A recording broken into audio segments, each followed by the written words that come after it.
Welcome in to Harwich, Massachusetts. Alex Feuz, Cade Crenshaw, and Claire Foley with you for a cloudy and humid night here from, again, Harwich, Massachusetts. Last night, the Gateman lost 5-4, but had plenty of opportunities to either tie or win it last night. And one of the most disappointing losses on the season. They're trying to regroup tonight and already go up against a team that really had a good shot against previously this season. They've won it here before, trying to get another win tonight. The Gateman coming in tonight against Harwich. Like you said, Alex, a tough evening just yesterday against the Catuit Kettleers, but oh my. Let's pause that note, Alex. We just saw a lightning bolt on the outskirts of left field. We know what that means. A 30-minute delay if the Lightning is within a certain distance of this field. We have heard thundering around the ballpark tonight. We don't have any weather forecasted for this field, but that could be somewhere looking to take a look at. But as I was saying, last night, like you said, a tough way to lose that game against a Kettleer team that really, Catuit made so many mistakes that allowed Wareham to stay in the contest. 5 errors committed by the Kettleers defensively last night. Pitchers couldn't find the zone. They were dishing out walks left and right. And the Gateman pitching staff did a tremendous job. 17 strikeouts last night, but you cannot leave the bases loaded 3 separate innings like that. It's just not going to help you win baseball games, and this Gateman team has to figure that out before they take on Harwich tonight. Well, you brought up the point. We did see lightning over the left field trees, and we do hear rumbles of thunder. Well, all 3 umpires are having a conversation at home plate, waiting for the 2 head coaches to exchange lineups, and no one has a really sense of urgency about the current weather conditions. So as of right now, we're going to start this game in roughly 4 minutes. So the Gateman lineup tonight: Alan Roden leading off for the first time this season. Hogan Windish in the lineup in the second spot here tonight. Owen Diodati batting third in the cleanup spot. Batting is Max Anderson. Batting fifth, DHing tonight, is Kellum Clark. Back in the lineup once again, Jack Hausinger. Batting sixth. Batting seventh is Carter Graham. Derek Fabian pinch hit last night in the lineup tonight. Batting eighth, and to finish off the Gateman offense tonight is Peter Burns. Meanwhile, across the way for Harwich will be Nick Goodwin, the second baseman, the leadoff spot. Tommy Seidel, the right fielder, will bat second. He went yard the last time he faced off against this Gateman team. Brock Wilkin bats third and plays third. Joe Drapano will hit cleanup and play first base. Hunter Stokely, who has the nickname Babe after the great Bambino, big, tall, bulky power hitter out of North Carolina. He is tonight's designated hitter for Harwich. Press Kavanaugh from UNC Greensboro will be in left field. Batting seventh is Jonathan Santucci, the center fielder. Batting eighth is Brian Arendt, the catcher. And rounding out the starting lineup tonight for the Harwich Mariners is the shortstop, Kayleigh Harrison. On the bump for the Mariners is the pitcher Zane Probst, right-hander, 6'4", 210-pound junior out of Seton Hall. Alex, tonight this is 7th game appearance, but first start of the season. An ERA sitting at 163 across 11 innings. But 3 of those innings have come against this Gateman team, and across those 3 frames, he's allowed 3 hits, just 1 run though. He earned a save while walking 1 Gateman and striking out 3 across the 13 he faced in those 2 appearances against this Wareham squad. Well, first pitch had more, as it appears to be getting just a tad darker and sprinkles of rain in the air. We'll take a quick break and hope to have first pitch in just a few moments.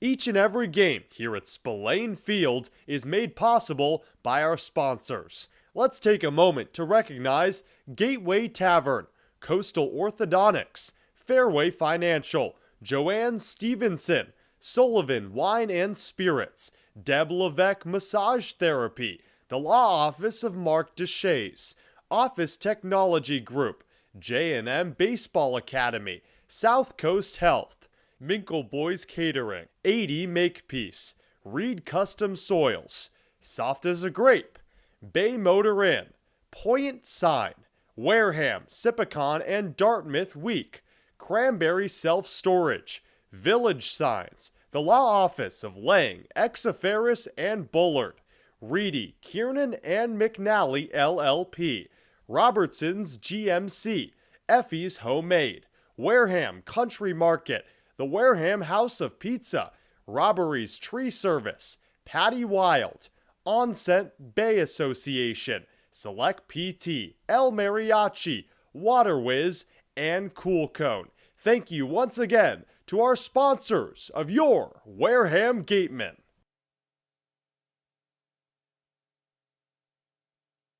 We appreciate and thank the sponsors who support the Cape League and the 10 teams. Our corporate sponsors are the financial backbone of the league. It is with their support that we are able to preserve our long-standing tradition of providing the best family entertainment here on Cape Cod, free of charge. On behalf of the 9 other teams, the Wareham Gatemen, league officers, and the entire Cape League family, we would like to announce and thank our 2022 corporate sponsors. With much appreciation, we recognize the Yaki Foundation, Gibson Sotheby's, Curry College, the 99 Restaurants, Coca-Cola Bottling of Cape Cod, Badger Sport, Zephyr Hats, Cape Cod 5 Cents Saving Bank, Milton Cat, Mosquito Marys, Massachusetts State Lottery. We will be back to you in the next inning for the second half of this outstanding list of loyal sponsors.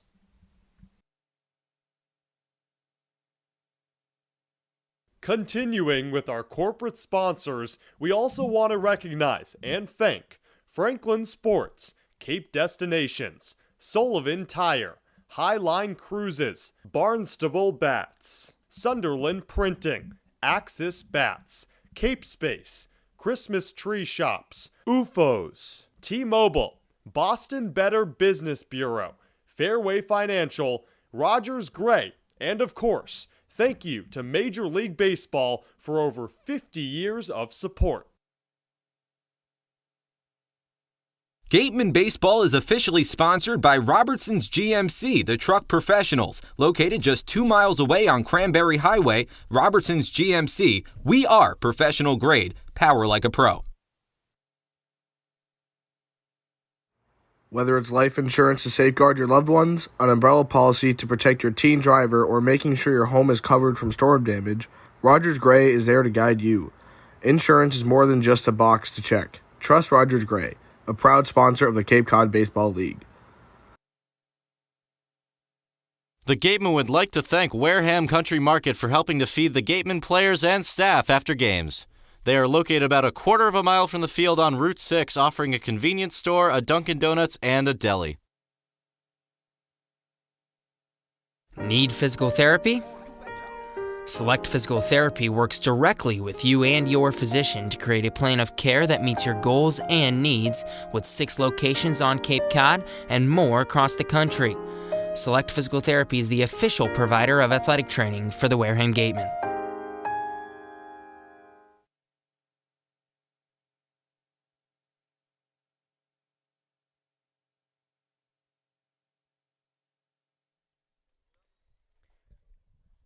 Well, welcome back. Our Harwich, Massachusetts. Alex Feuz, Cade, Crenshaw, and Claire Foley with you. The clouds here at White House Field, eerily dark, but the sun shining behind us. We felt a few drops of rain when the lineups were being exchanged before the first pitch right here, but it appears we are attempting to start this game on time. The Harwich Mariners on the field, and the Gatemen ready to face St. Probst for the first time tonight as winds starting to pick up. The wind's definitely going to start to pick up. We're seeing rain in different parts around the Cape. I believe Brewster is in a weather delay right now over at Stony Brook Elementary. Could that occur here? Not exactly sure. According to the forecast, we're not expecting to see any of those weather conditions carry over to our spot at White House Field, but you play the game until something changes. Winds are picking up. The sun is a very weird color right now, I might add. It's beginning to set. Clouds are moving fast. The skies say it's going to storm, but the meteorologists say it's not, so we'll find out. Well, Cade, you know me. I'm a cockeyed optimistic. I think this wind is pushing the bad clouds out, because right behind us, it looks like a perfect summer night here in Harwich, Massachusetts. So Zane Probst on the mound tonight to face this Gateman offense once again. Alan Roden leading off. Batting second tonight is Hogan Winish. Batting third is Owen Diodati. Batting in the cleanup spot, Max Anderson. DHing tonight and batting fifth is Callum Clark. Batting sixth is Jack Hausinger. Seventh is Carter Graham. Batting eighth, he pinch hit last night. In the lineup tonight is Derek Fabian. And to finish off this Gateman lineup is Peter Burns. Roden's first time this season in the leadoff spot. It's, of course, a big weekend for him coming up. The MLB draft beginning on Sunday, running through Tuesday. Has thunder rolling in the background. Probst set. And deals a first pitch to Roden upstairs for a ball. 1-0 the count, and we are officially underway as the sun now shines behind us. A 6:35 p.m. first pitch.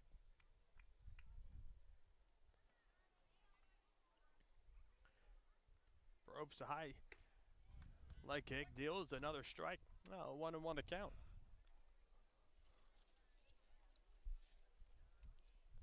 A disappointing loss last night for the Gatemen. They've had a plethora of opportunities, left the bases loaded at two different occasions in the second inning, left runners on second and third with one away as Roden looks at that breaking ball low, and 2-1 the count.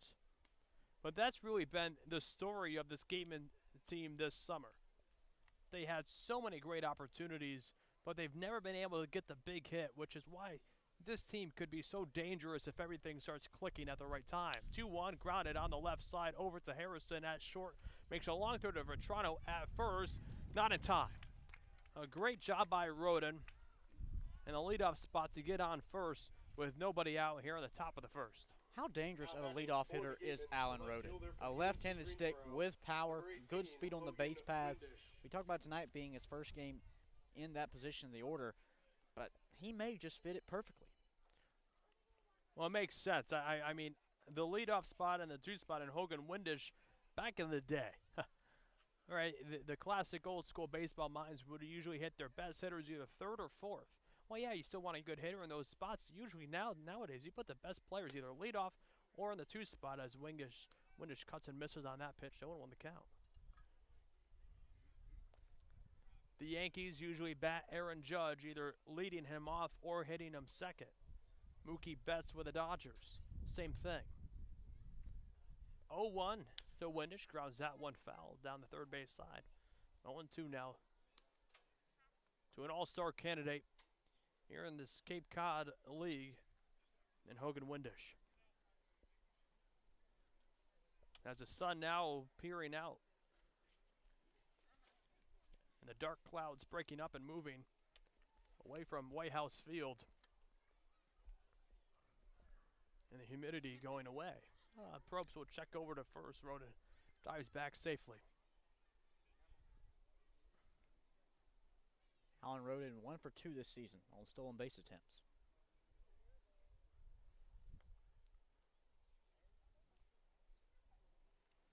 Breaking ball low.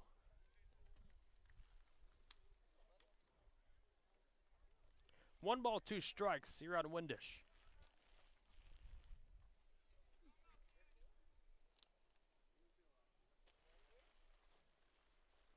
Heading into tonight's game, it's 287. Leads the team with doubles and runs batted in. He's tied for the lead in the league with RBIs. Probst set at the waist. Kicks and deals. A 1-2 pitch to Windish, popped up, giving a look as Vetrano near the first base side, but runs out of room, so we'll do the 1-2 again. First time this season, Alex, I think we've seen a catcher communicate that much to his infield. Arndt quickly popped out of his stance and was immediately talking to the first baseman, initially thinking, you've got room, and then he just simply said, it's over, it's gone. But the ball tailed away over in the bleachers. Well, Roden on first, nobody out on the top of the first, no score. Probst deals a 1-2 pitch to Windish, bounces in. 2-2 the count.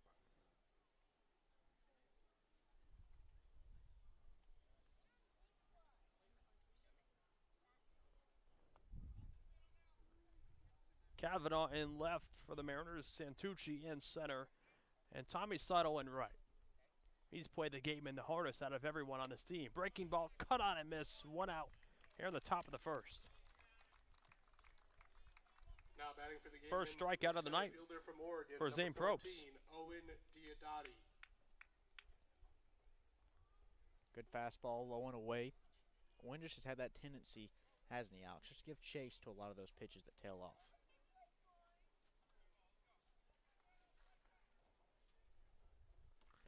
Well, here's Owen Diodati. Another check to Roden.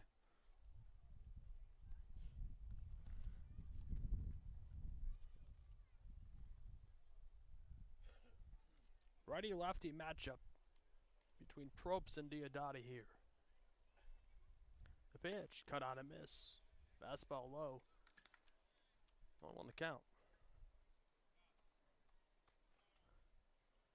What a difference 10 minutes makes. Now a perfect night here at White House Field.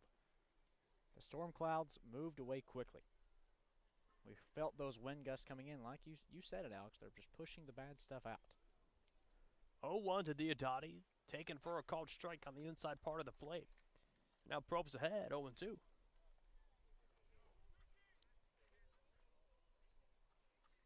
Ten moments ago, the home plate umpire had to ask them to turn the lights on. Yeah, that's how dark it was here. Now the sun doing all the work. 0-2, cut on and miss. Back-to-back strikeouts on the mound by Zane Probst. Now 2 away and the top of the first. The Gateman left 11 runners on in last night's loss to it, but they also struck out 9 times. They've got to be a little bit more disciplined at the plate than they have the last 2 nights because really, Alex, you look at it, the tie with Chatham that ended after 5.5 innings due to the lights issue, and then last night you fall by 1 run with the bases loaded in the bottom of the ninth. Those are 2 games you feel like the Gatemen probably could have came away with a win in. They just weren't able to lock it up. Anderson fouls that one back, and behind 0-1 to Probst. Roden singled to start the first. Just 1 play each of the last 2 nights could have been the difference maker in this team, potentially trying to piece together a win streak tonight. Well, in the first 2 innings of last night's game, and another check to Roden, who gets back safely. I mean, in the first 2 innings of last night's games, the Gatemen left 4 runners in scoring position. They didn't score their first run until the 6th inning, and they lost by 1. Probst steals the 0-1 pitch, breaking ball, cut on and miss. And I didn't get the chance to talk with Harvey Shapiro before tonight's game, but I would imagine the conversation is just simply you got to hit in those situations. I mean, that's how you win the games.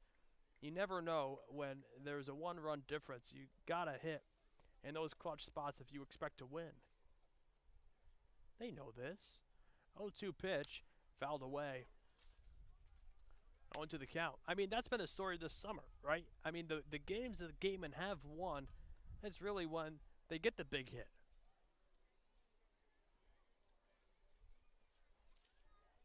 Roden on first, 2 outs here in the top of the first, no score. Probst ahead of the cleanup hitter and Max Anderson, 0-2. The pitch popped up in the infield. Now Santucci coming in and Seidel calling him off and right to make the play to end the inning. Well, the leadoff base hit by Roden, unable to get him in. So no runs, 1 hit, and no errors, and 1 man left. We go to the bottom of the first, no score, here on the Gateman Radio Network.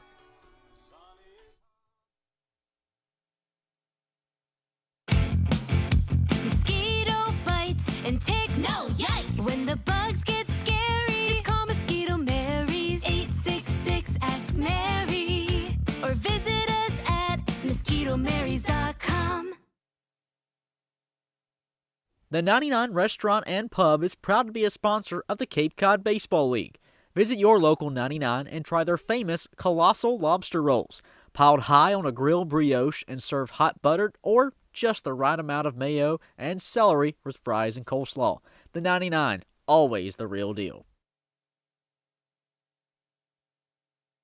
The Wareham-based 80 Makepeace Company, founded in 1854, is the world's largest cranberry grower and the largest private property owner in eastern Massachusetts. The company supports organizations like the Wareham Gateman and projects like the outdoor cranberry bog classroom that you may have passed on your way in. Visit admakepeace.com to learn more. The Gateway Tavern, located on Marion Road in Wareham, offers an extensive but not exhaustive array of menu choices. They search for the finest in foods, ranging from garden fresh produce to hand-selected seafood, and have special menus that change daily. The Gateway Tavern is proud to be the official helmet of the Wareham Gateman.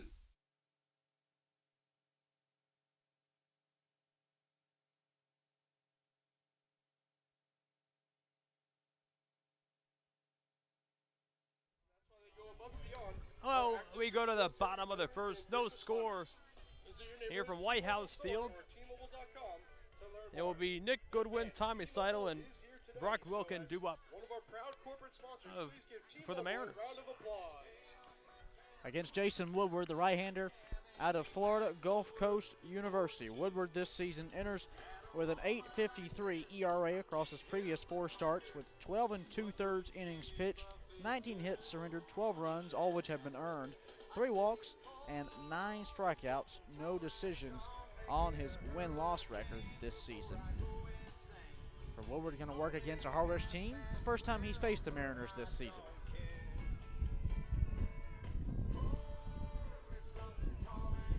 The Gateman took the first time that they played here. It seemed like that was almost a year ago that game took place. It was a close one. The Gateman just won it. I'm looking to get another one against this Harwich team here tonight. Oh, Woodward set to face Nick Goodwin. Deals the first pitch. Called strike. Well, and won the count. Goodwin out of Kansas State, a .255 hitter coming into tonight.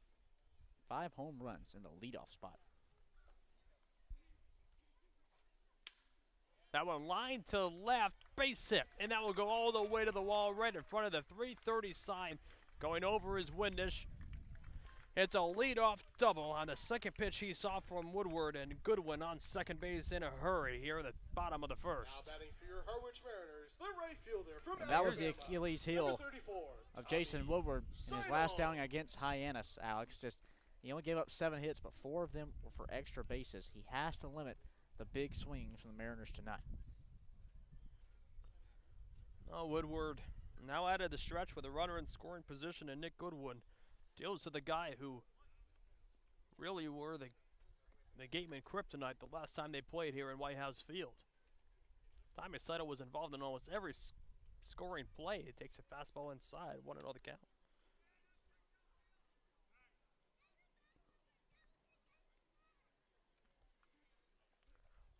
Woodward eyeing Burns on here. Behind 1-0. Now comes set and deals a 1-0 pitch. Gets away from Burns. Going to second is going to be Goodwin on a fastball.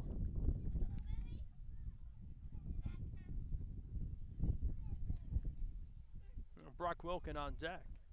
And have to limit mistakes tonight against this Harwich team. And you're talking about 2 pitching staffs, Alex, that rank 9th and 10th in the league in ERA. So we're expecting maybe a plethora of runs scored from both teams tonight. But you definitely want to fall behind early, especially in the first. As now all those dark clouds roll out of the way, you can see a perfect blue sky above with some clouds in the distance. Woodward and a 1-1 count with nobody on the bottom of the first. Seidel takes a called strike. Breaking ball on the offside corner of the plate.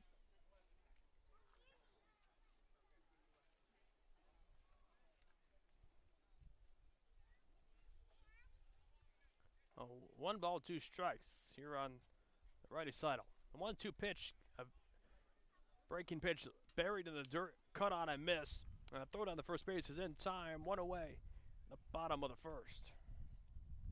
Now batting for your Harwich Mariners, the third baseman from Wake Forest, number 25, Brock Wilkin. Here's Brock Wilkin out of Wake Forest. Just trying to do a job with 1 away and still the first run of the game. Just 90 feet away. 6'4". He towers in the box over the 5'10" catcher Burns.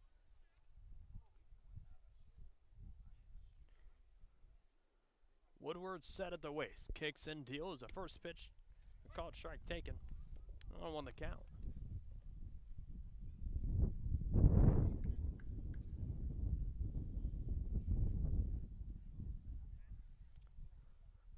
ball is one strike. You're on Wilkin. Woodward deals that one line, but right to Graham. Will field it on a hop and cover the first base bag, but a run does score in Nick Goodwin, and it's 1-0 Mariners in the bottom of the first. Now batting for your Harwich Mariners, the first baseman from Boston College. He did what he needed to do, and that's just put the ball in play anywhere but the third base side. If you're going to put it on the ground, you want it to go over near the first base direction or pop it up in the air to the outfield to bring that run in. And just like that, a big-time play from Brock Wilkin doing exactly what he needed to do. I think that's the biggest difference I've said all season, Alex, is if every player on this team just does their job, that's what leads to victories. Woodward kicks and deals a breaking ball for a called strike. No one won the count, and when the base pass is cleared, Woodward just trying to set back in and trying to get out of this inning, only allowing one run. 0-1, breaking ball, called strike. Now Vetrano behind, 0-2. What do you think about these cream uniforms? I like the beige color from Harwich. It's old school, and it should be noted, the right way, some old school baseball fans usually say this: the only way the High Sox look good if everyone does it, as a breaking ball fouled off the back of Vetrano, and every single person, everyone involved with the Harwich Mariners in a uniform tonight are wearing the High Sox. People say that that's the only way it looks good if everyone does it. A single batter in the order tonight for the Gateman will do that. All long pants. 0-2, breaking ball high. I'll be honest, I don't love the beige. You don't like it? I don't love it, no. I like it. 0-1-2 pitch, cut on and miss. Woodward gets the strikeout. That's his second of the night.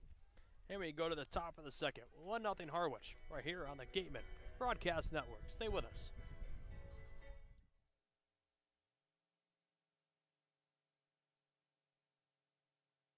For sales and rentals of Caterpillar machinery, generators, and marine engines, visit MiltonCat.com, your area cat dealer. Milton Cat, the Cape and Islands Caterpillar dealer, is proud to be a sponsor of today's game. We want our money to work as hard for us when we retire as we did working to accumulate it. My name is Steve Anzoni, and I am president of Fairway Financial Insurance Agency. Money is just a tool to help you to do what you ultimately want to do, which is to travel, spend time with your kids, grandkids, and do other stuff.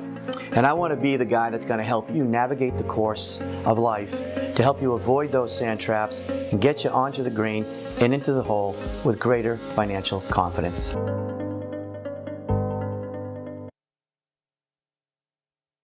Soft as a Grape has 10 retail locations on Cape Cod, so even when you're cheering on your Gateman at any away games, stop into a Soft as a Grape store for the best Cape Cod products. No trip to the Cape is complete without a trip to Soft as a Grape.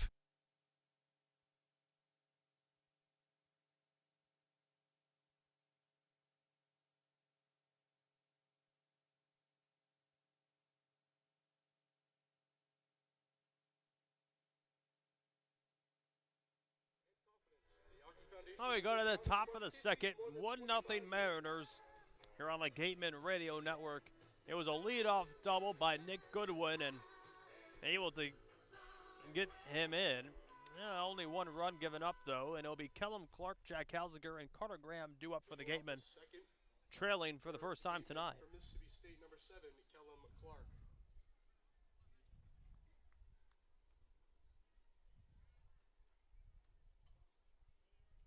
Kellum Clark, 1 for 3 last night with a walk. 5 doubles this summer. Well, Probe steals that one, hit into the infield, popped up, and Harrison there to make the play. So 1 pitch, 1 out here in the top of the second. Now batting for the game in the second. At first, I thought it was going to maybe be a blooper into center field, but it just kind of died right in the infield. Well, we feel a little bit of humidity in the air, and that's going to cause a lot of those fly balls to die off that would be a normal shallow outfield, just rainbow shot that falls in no man's land. That one, though, just not quite enough under it from Kellum. Now here's Jack Halsiger with 1 away. Probe steals, breaking ball low, 1-0 the count.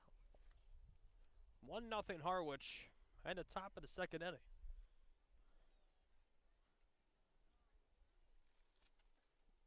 Probst kicks and fires the fastball, and therefore a called strike. A late strike call from home plate umpire. 1-1 the count.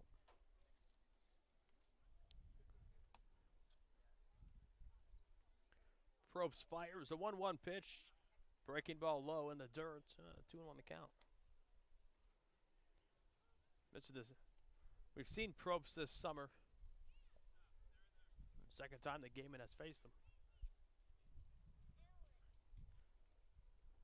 2-1 pitch.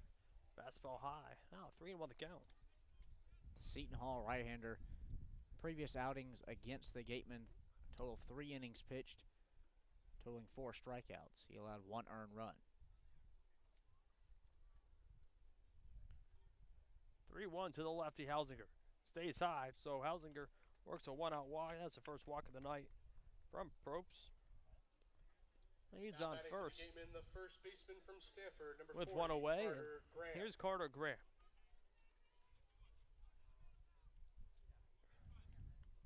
Six for 33 this summer.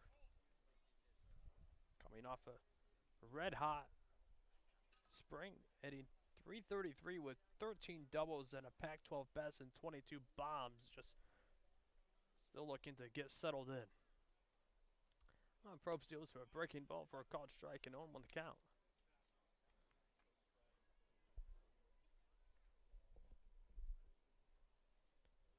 Graham, one of the better defensive first basemen in this league. And another check to first, but House gets back in time. Derek Fabian on deck for the Gateman. Tying run on first. Probst comes set. Deals the 0-1 breaking ball, a called strike.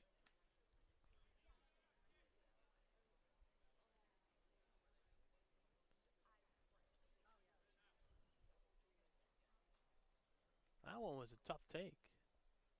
Looked like it almost hit him. 0-2 pitch to Graham, a chopper over to third. Wilkin will throw over to first base in time. Hausinger moves to second. Now 2 away for Derek Fabian. Shortstop from Florida, number 37, Derek Fabian. Big spot right now for Derek Fabian to try and tie this game up. He has a double to his credit this summer, looking for his second. Be a great time to trade places with Hausinger.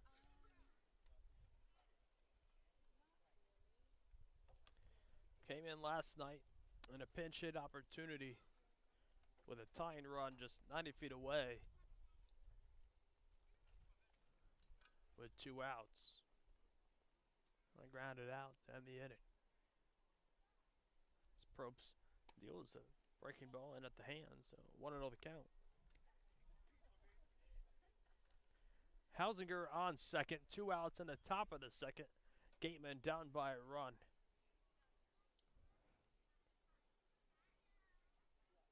A base hit would tie it as Probst deals a fastball low. 2-0 the count.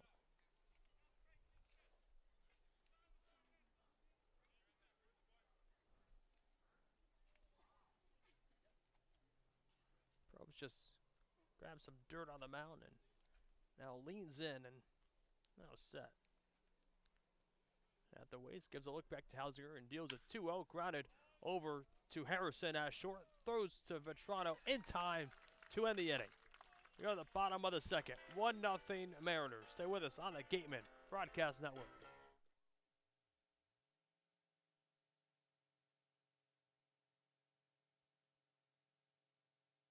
Gibson Sotheby's International Realty is proud to sponsor the Cape Cod Baseball League, offering residential sales and vacation rentals across the Cape.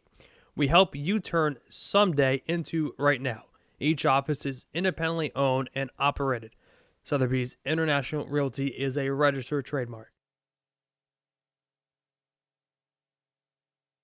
Mark Deshays has been practicing law in southeastern Massachusetts for over 30 years. His primary focus is on all aspects of real estate law, including residential and commercial real estate transactions, commercial leasing, land development, land use and zoning law, and land conservation matters. If you need representation, call now at 508-993-2300. Serving southeastern Massachusetts and Rhode Island, Office Technology Group has been the area's source for advanced digital multifunctional copiers since 2009. Call Office Technology Group at 508-858-5825.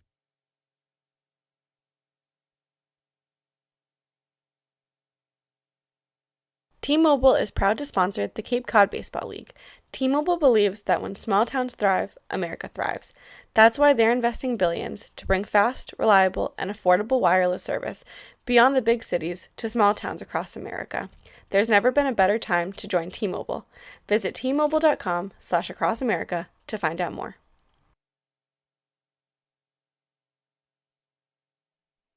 Bottom of the second we go. It's Hunter Soakley, Press Kavanaugh, and Jonathan Santucci due up for the Mariners.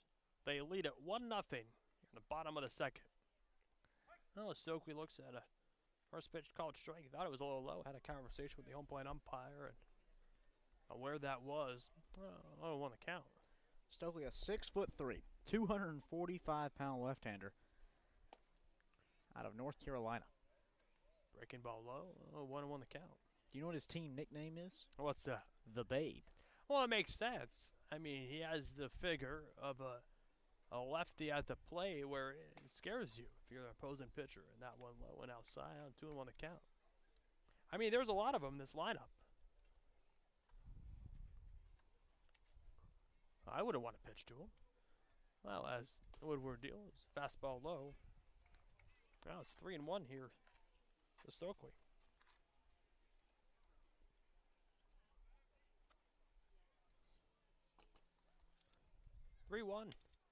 Fastball inside. So Stokely works a walk to lead off the second.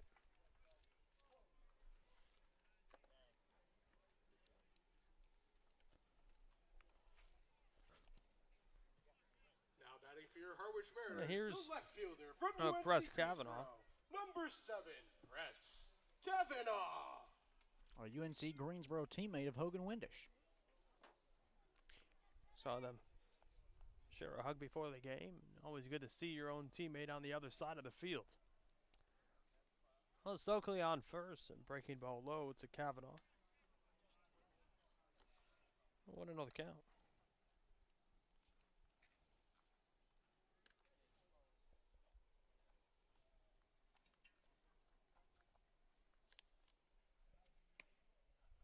Pitch in there for a called strike.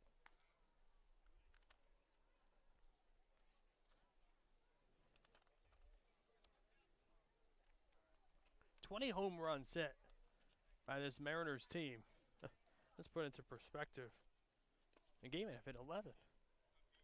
Oh, breaking ball low, 2-1 the count. I think one of my most interesting tidbits I gathered from talking to Hogan Windish pregame was finding out that he and Press Kavanaugh are actually roommates there at Greensboro. Know each other very well. Oh, 2-1 the count here to Kavanaugh. Ooh, swings at that one and hits it well. But right to who? Is Hogan Windish. Oh, Press Kavanaugh flies out to his roommate. Harwich Mariners, the center fielder from Duke, number 12, Jonathan Santucci. Well, here's Jonathan Santucci with one away.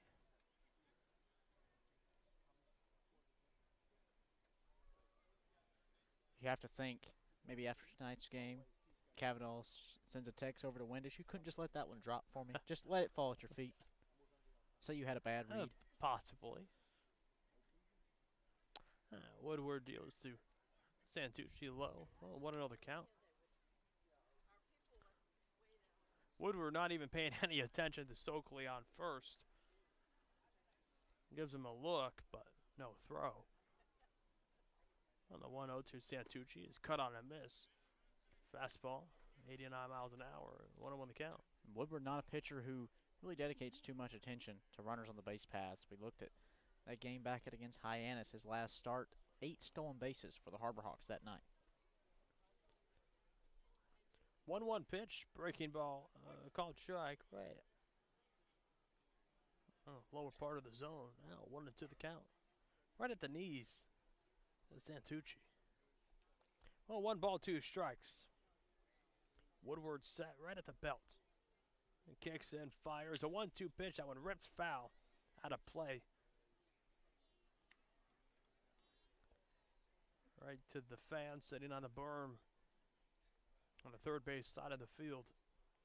What a great place to come and enjoy a Cape Cod Collegiate baseball game. This is one of my favorite fields in this league.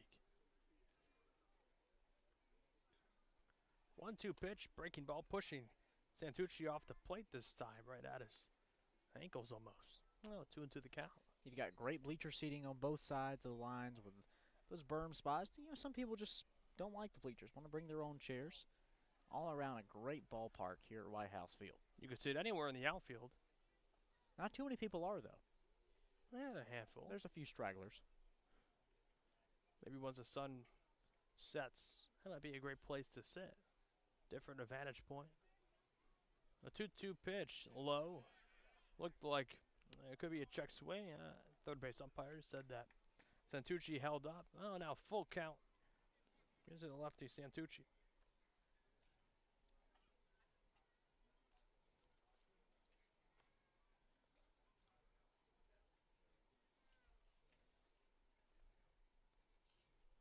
A payoff pitch. That one grounded over to Graham, but a bobble over the head of Graham. Now rounding second and cruising into third and standing up and going to second is going to be Santucci. Oh, Graham lost it. Yeah, a high bounce right over the head of Graham. They go into right field. How about that? Of course, ruining the hit. The catcher from UNC double. Wilmington, number 11, Brian Art. That's just bad luck for the Gateman. Good luck for Santucci. Graham was having to hold the runner at first and was really, if he had been playing the position he is now with the base free, I think he gets that baseball. Unfortunately, where he was having to cover the runner in case of a pickoff throw, he was out of position. There's Brian Arndt. Second and third, 1 away. Breaking ball called strike. Also important to note with how the sun's setting, Alex, that setting sun is right in the eyes of Carter Graham. I think he might have lost the baseball on a few of those hops. Graham not wearing any sunglasses. Fabian has them, but wearing them on the hat. Breaking ball cut on him. It's 0-2 now. If I'm Fabian, I'm letting Graham borrow my sunglasses until the sun sets.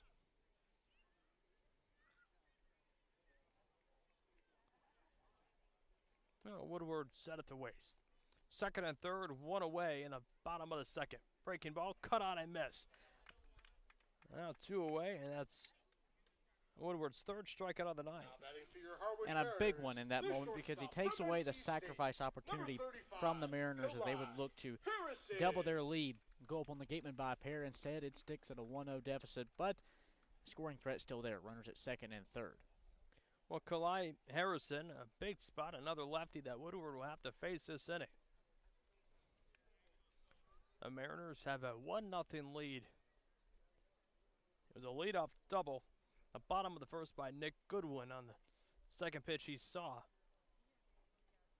Fielder's choice and fastball that scored the run. Well, breaking ball low, now 1-0 count.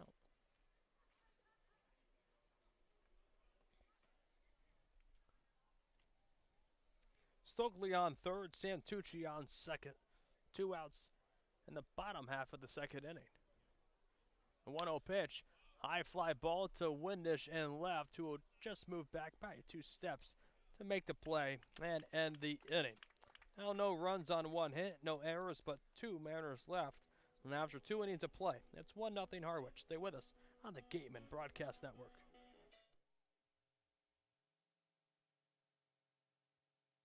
Summer is here, and we are finally back to enjoying all our favorite outdoor activities. As temperatures rise, so does the risk for unexpected injuries. South Coast Health Urgent Care Centers are open, safe, and here to provide the care you need when you need it. Our 7 locations are open 7 days a week, 8 a.m. to 8 p.m. Monday through Friday, and 9 a.m. to 5 p.m. on Saturday and Sunday. Walk-ins are welcome, and having a South Coast Health physician is not required. Visit southcoast.org/urgent care to check wait times and reserve your spot today.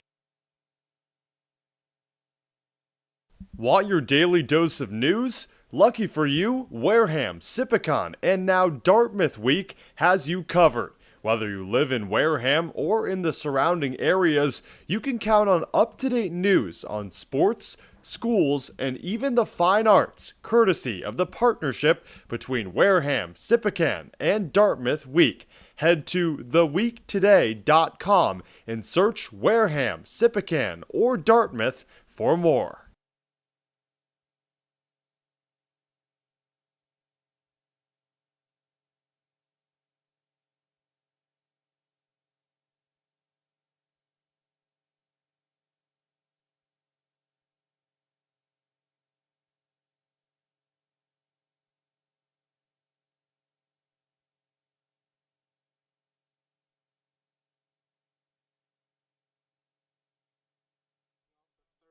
For the Gateman from Florida Gulf Coast, number 45. Well, from Boston College, number 16. Well, top of Peter the third we Burns. go will be Peter Burns, Alan Roden, and Hogan Windish due up for the Gateman. They trail by 1. Peter Burns trying to extend his 6-game on-base streak for the Gateman.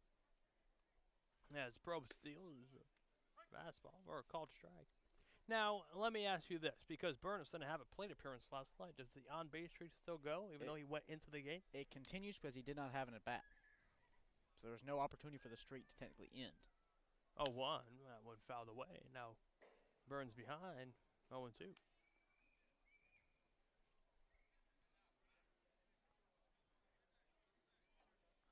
Same way you can say, did a hitting streak end? What you have to ask yourself the question, did they have an opportunity to get a hit to extend it? If the answer is no, then no. The hitting streak didn't end. 0-2 to Burns, breaking ball in there for a called strike 3. And that's the third strikeout from Probst tonight. First one looking. Back to the top of the order, the right fielder from Creighton, number 30, Alan Roden. Well, here's Alan Roden that led off this game in offense with a base hit. And that's really the only hit of the night so far for the Gatemen. They only had 1 hit through 6 innings last night, too. A slow start for this group the last couple games.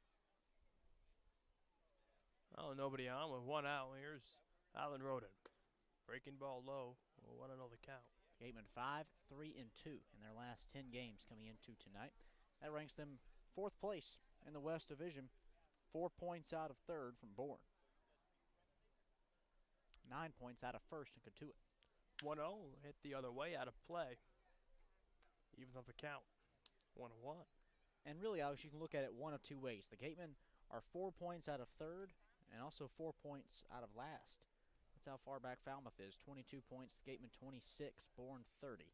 Hyannis in 2nd place with 34. Katuitt just ahead at 35 points. Well, that's why people were saying Sunday against Falmouth at Falmouth was really the biggest game of the summer as a breaking pitch outside. Now, Roden ahead, 2-1, because, you know, the Gatemen had to really win that game to put them back with the lead above them. I mean, the goal, obviously, is to make the playoffs. 2-1 to Roden, fastball high. 3-1 the count. The goal is obviously to win a championship, but you got to get to the playoff first. It's also worked in Wareham's favor that Falmouth lost 3 in a row.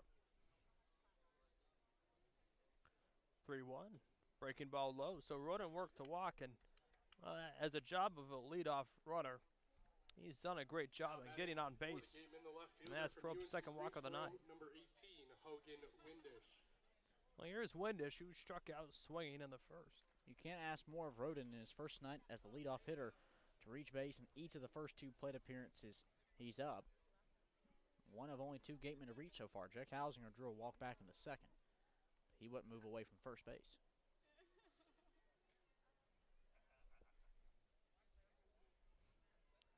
Probst side of the stretch.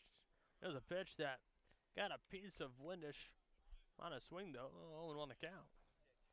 Windish had a strikeout yesterday where he lost the bat and it ricocheted off the school windows at Wareham.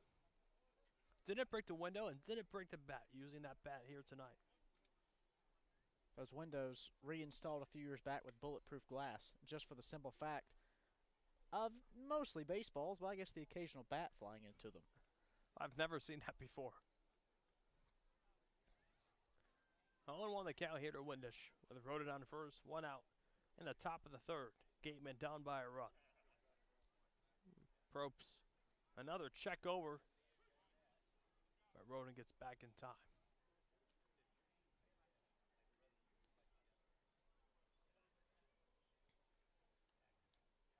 The humidity has really gone away, which means balls won't be dying so much in the air anymore. 0-1 to Windish, popped up in the infield. Calling it off is going to be Goodwin. He'll make the play. Now 2 away here in the third. And here's Owen Diodati, the second strikeout victim of the night. From Oregon, number 14, for Owen Probst. Diodati. Diodati working against Probst, and for the Seton Hall right-hander, it's his 7th appearance of the summer for Harwich, but just his first start.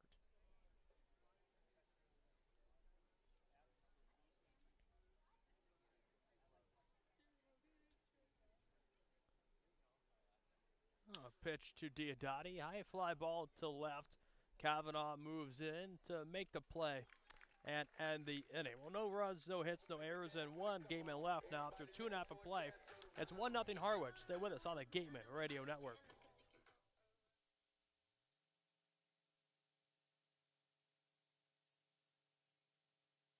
Cape Cod Coca-Cola thanks you for supporting the Cape Cod Baseball League and for refreshing yourself with ice-cold Coca-Cola products. Please remember to recycle your empty bottles, cans, and all other recyclable materials. It only takes 6 recycled plastic bottles to make a new baseball cap.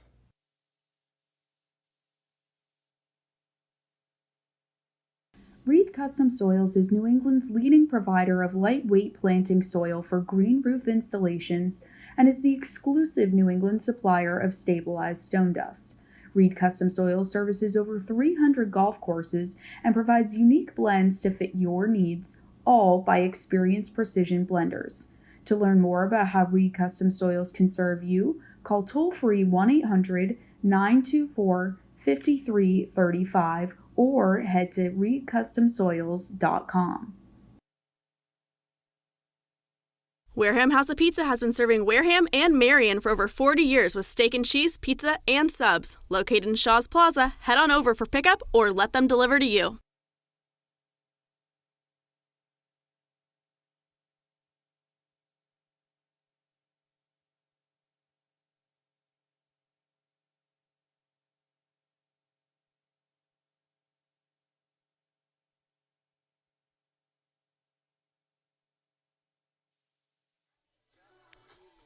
Well, bottom of the third we go. It's a 1-0 Harwich lead. Top of the lineup due up with Nick Goodwin, Tommy Seidel, and Brock Wilkin for the Mariners. Bottom of the third for your Harwich Mariners, the second baseman from Kansas State. Goodwin is number the 6, one that got it started. Goodwin. One of the 2 hits and another solo run that the Mariners have so far heading into the third inning.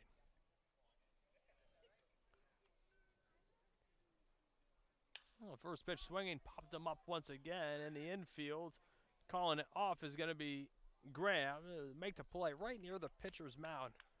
1 out now in the bottom of the third. Now batting for your Harwich Mariners, the right fielder from Alabama, number 34, Tommy Seidel. Well, here's Tommy Seidel. Struck out swinging in the first. Went to Harvard for a few years, and when his season was canceled due to COVID, he decided to enter the portal, and he went to Alabama. He's been a staple in that lineup as he looks at the breaking ball low. 1-0 the count. So much of the Ivy League teams lost such great talent. when the league office decided to cancel their season when everyone else got back to playing due to COVID-19. Woodward deal is a 1-0 pitch, a called strike. Now 1-1 the count. Seidel grew up a huge Red Sox fan. A Massachusetts kid, just about an hour and a half away from Cape Cod. A 1-1 pitch. Breaking ball fouled away, right back to Brock Wilkin on deck. Now Woodward ahead, 1-2. Great crowd on hand tonight here as well. I don't see an empty bleacher anywhere. Not even in the outfield. As Woodward set. Poised straight ahead. Now kicks and fires the 1-2 pitch in there for called strike 3. Throws Seidel up on a breaking pitch. Seidel now 0 for 2 with 2 Ks. That's Woodward's 5th of the night. Number 25, Brock Wilkin.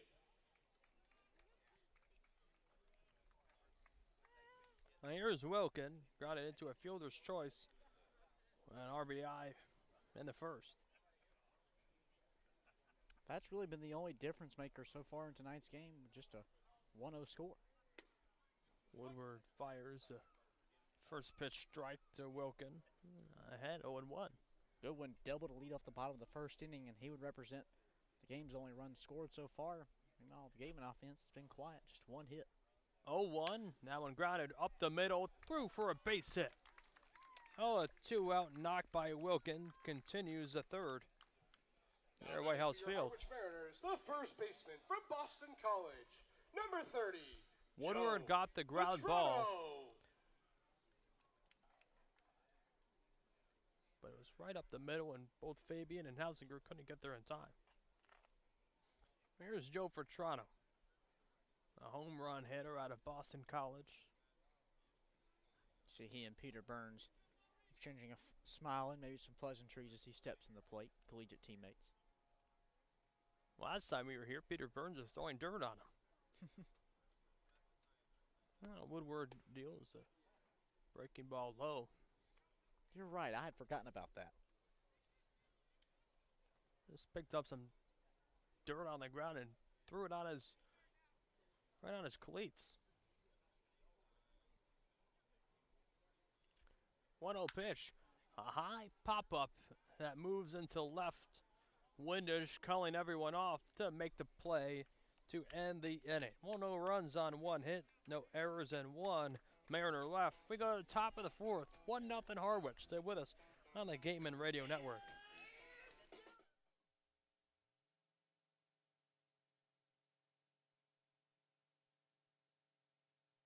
Looking for a turnkey rental experience on the Cape?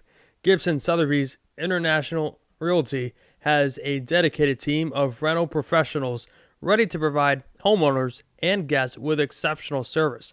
For Cape Cod rentals, nothing compares. Each office is independently owned and operated. Sotheby's International Realty is a registered trademark. Curry College is where you go to become anything you want. Curry prepares students to engage in successful careers with learning beyond the classroom. Explore undergraduate programs, including new majors in environmental science, sport and recreation management, graphic design, marketing, and computer science. Online at curry.edu. Catchers aren't the only ones protecting home. With Rogers Gray, you have more coastal homeowners insurance options and a true expertise in their people. Protect your home with Rogers Gray. Rogers Gray is a proud sponsor of the Cape Cod Baseball League. Learn more at rogersgray.com.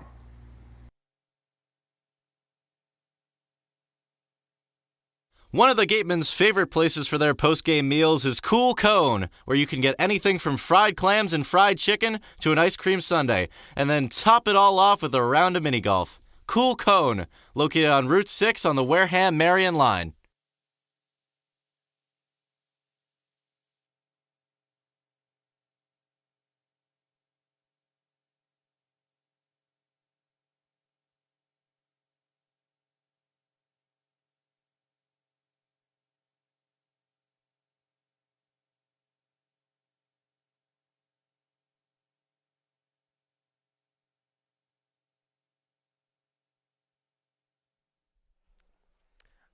Well, we go to the top of the fourth, 1-0 Mariners.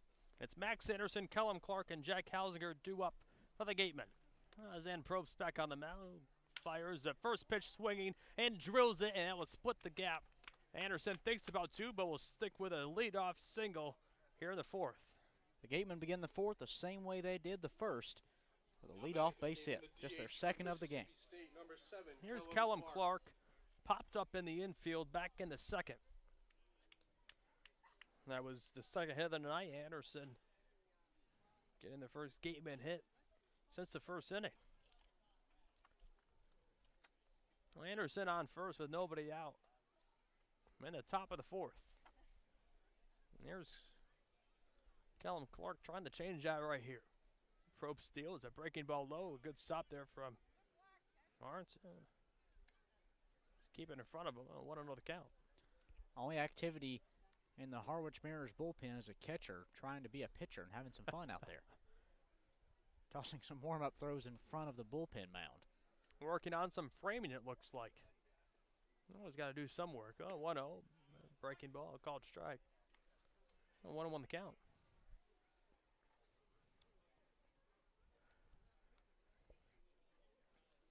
Max Anderson on first. Nobody out in the top of the fourth. It's a 1-0 Mariners lead. Probst set at the waist. Kicks and fires. A 1-1 pitch, cut on a miss. Breaking ball low. An 83-mile-an-hour curveball there.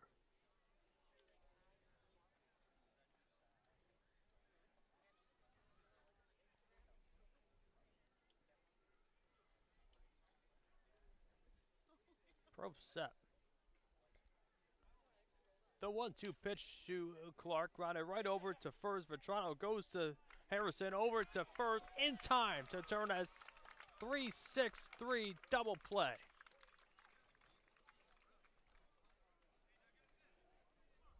Just when you feel like the momentum might be shifting a little bit with a leadoff base hit, it goes right back over to the Mariners dugout in just this one-run game. And now that clears the base pass, and now 2 away in the top of the fourth for Jack Hausinger, who walked back in the second.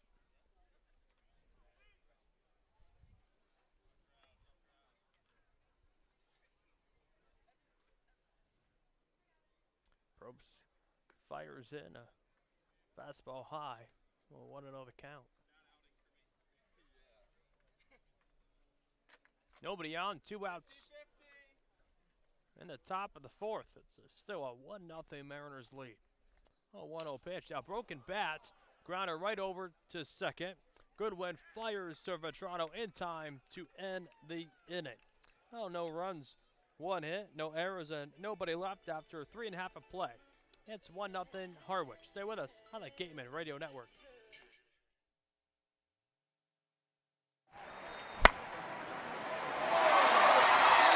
What's up, Gateman fans? Looking for Wareham jerseys, shirts, and hats? You can find all of that and more online at gateman.org/shop. Visit to get all your Gateman gear today.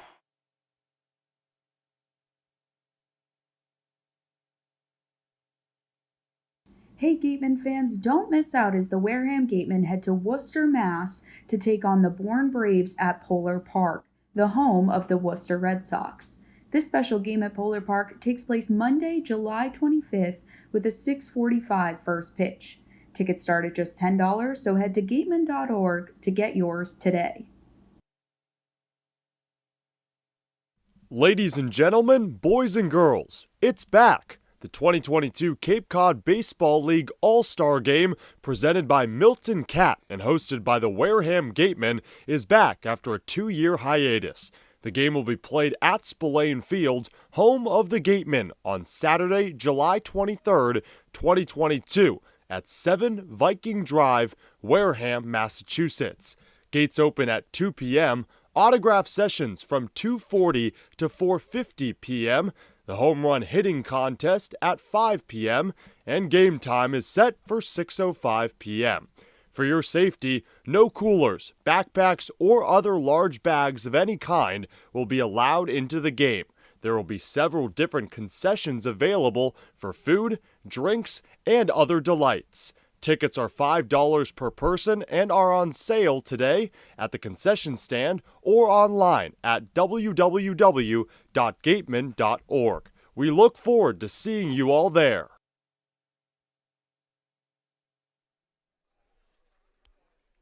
Bottom of the fourth we go. Mariners lead it 1-0. Will be Stokely, Kavanaugh, and Santucci due up here in the fourth.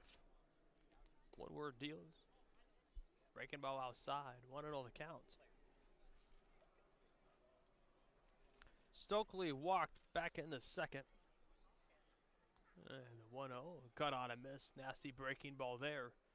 Stokely's 11th game of the summer. Steps in 4 for 24 at the plate. Pair of doubles and 1 home run. 1-1. Breaking ball. Cut on a miss. 1-2 now. Woodward way out in front of Stokely here. Has 5 strikeouts already through 3 innings pitched. Gravy last night, another phenomenal performance out of him, and Woodward trying to do the same tonight. 1-2, breaking ball low, 2-2 the count.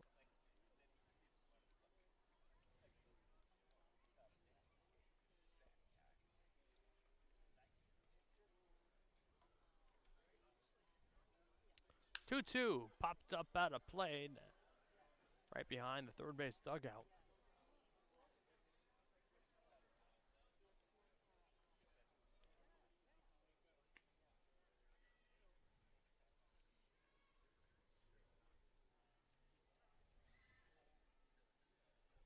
Gravy went 4 innings, 5 hits, 2 runs, 2 walks, and 8 strikeouts last night. 1 shy of his collegiate high. 2-2 pitch. A breaking ball in the dirt. Cut on and miss, but the ball gets away from Burns, and Stokely will take first on a drop third strike. Oh, that's a 6th strikeout, but from UNC Greensboro, he'll be on first with a drop third strike, and I know some people aren't a fan of drop third strikes, but Stokely, a big one, leadoff base runner on a strikeout. Here's Press Kavanaugh. 3rd inning out of 4 tonight that Harwich has put the leadoff batter on base.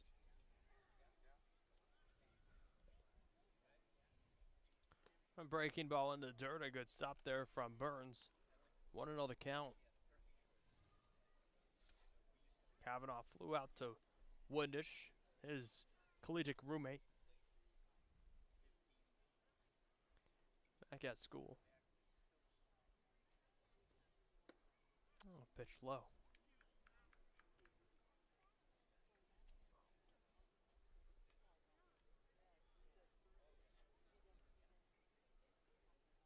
Oh, 2 balls, no strikes. You're on Kavanaugh. Woodward taking his time, slowing his game down. Now fires in. 2-0 pitch high. 3-0 the count.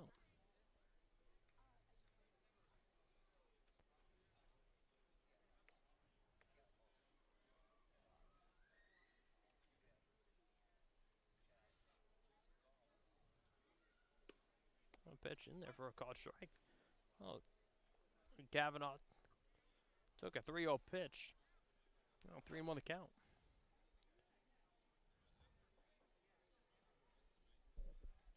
Gateman back home tomorrow against Hyannis for their last matchup of the summer.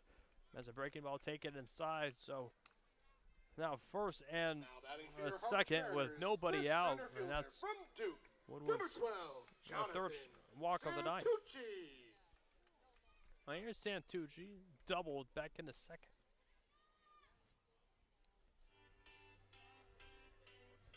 And here's Eddie Marco. Will make a walk out to the mound to have a conversation with Woodward. It's first and second, and nobody out. And I mean, it's an unfortunate first and second situation.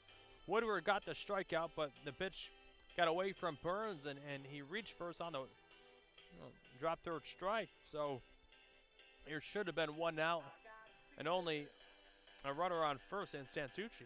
You look down in the Gateman bullpen into right field, and UConn's Jack Sullivan, the right-hander, beginning to toss some warm-up pitches in the pen.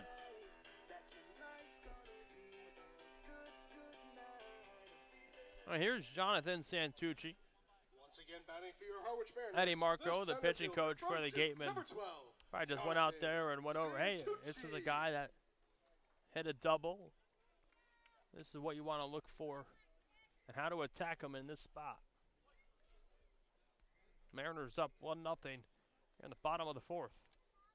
Woodward out of the stretch. Kicks, now steps off to check over to Stokely on second.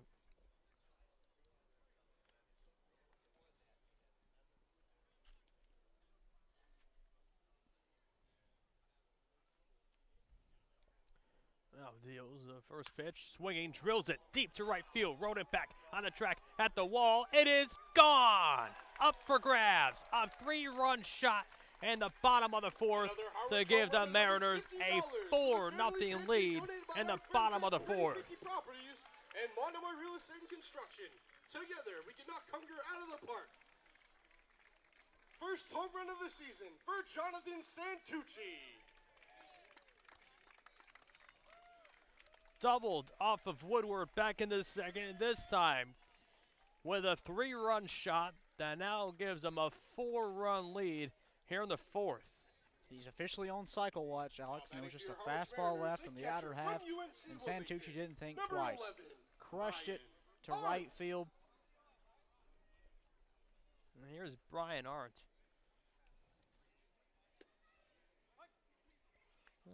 Called strike. 1 on the count. Here to Arndt, who struck out swinging in the second. 0-1, breaking ball, called strike. Now Woodward quickly ahead here, 0-2.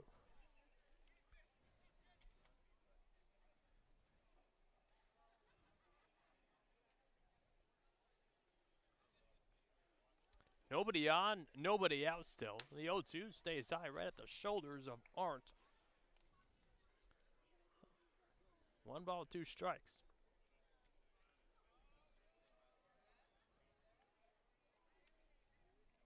A drop third strike has already changed this inning. A weak rounder on the third base side could be a tough play. Anderson barehands it, throws to first in time, 1 away.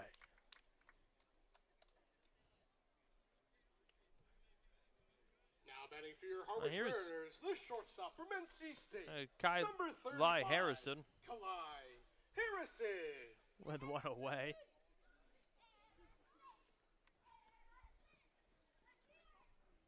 Harrison, a strikeout victim on Woodward, trying to settle back down after recording his first out of the inning. A Hawaii native. A breaking ball low. Plays his college ball, though, in Raleigh, North Carolina, over at NC State, and he's had a great start. Just his 3rd game of the summer. He's gone 2 for 6 at the dish before his fly out to left back in the second. That one ripped foul right off the top of the fence, and now ricochets back onto the field of play. 1-0 on the count.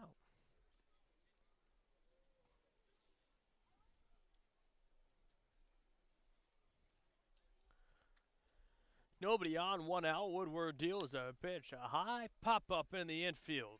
Fabian calling everyone off. They were at short to make the play right on the edge of the outfield grass. Now 2 away here in the fourth. Back to the top of the order, the second baseman from Kansas State, number 6, Nick Goodwin. Well, here's Nick Goodwin. Doubled and scored in the first and popped out in the third.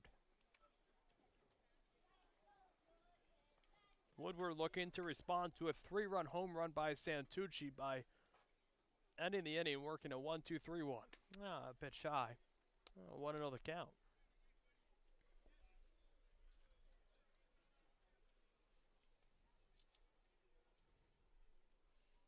Woodward brings the hands over his head, and that was a line drive, base hit into left field.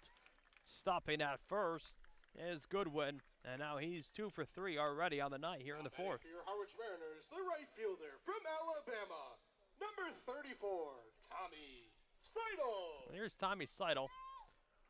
Well, without further ado, on the 2-out base knock, Harvey Shapiro will make the walk out and make a call to the bullpen to bring in Jack Sullivan here in the bottom of the fourth.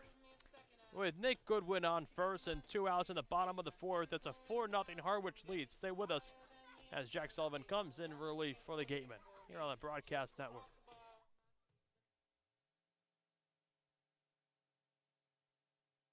If you or a family member have been hurt at work, don't wait for the insurance company to discontinue your benefits or deny you medical treatment. Get an experienced workers' compensation attorney now before it's too late. The lawyers at Reedy, Kiernan, and McNally, LLP, have been practicing workers' compensation law for many years and are experts in the field of workers' compensation law. Having the advantage of retaining an attorney early on may make all the difference in your case. Know your rights. Be prepared and contact Reedy, Kiernan, and McNally, LLP today. The firm is located at 267 Main Street in Wareham and 2318 Acushnet Avenue in New Bedford. Call 508-295-0286 or visit their website www.rkm-law.com.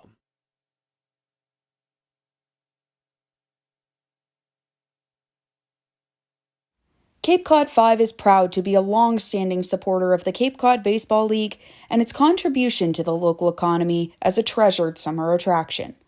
Cape Cod 5 is a community bank serving customers throughout Cape Cod, the islands, and southeastern Massachusetts. Founded in 1855, the bank's mission is to enrich the lives of those it serves while contributing to the health and vitality of its communities. Cape Cod 5 provides a full range of banking solutions, including personal and business banking, residential mortgages, investment management, and trust services.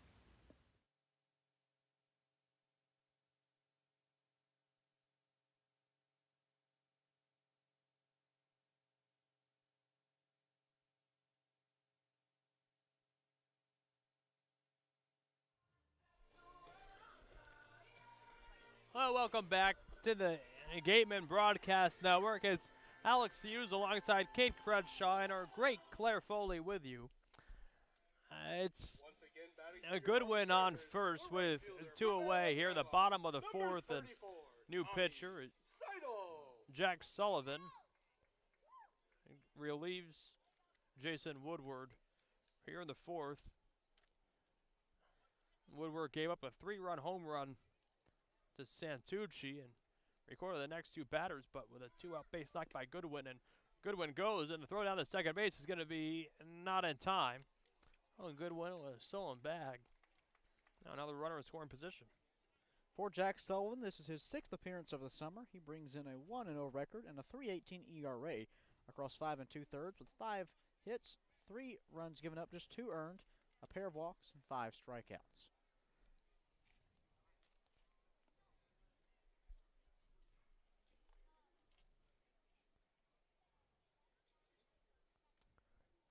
Goodwin on second, 2 outs as Sullivan deals a breaking pitch, fouled away down the right field side. 0-2 now. The Slido is already 0 for 2 with 2 strikeouts, 1 swinging, 1 looking. 4-0 Mariners in the bottom of the fourth inning. Things getting intense early tonight.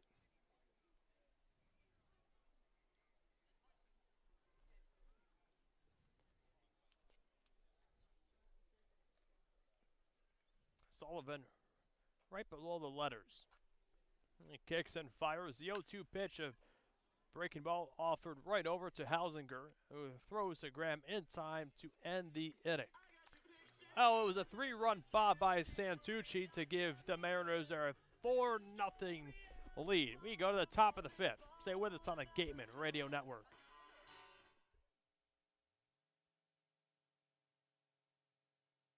Cape Cod Coca-Cola thanks you for supporting the Cape Cod Baseball League and for refreshing yourself with ice-cold Coca-Cola products.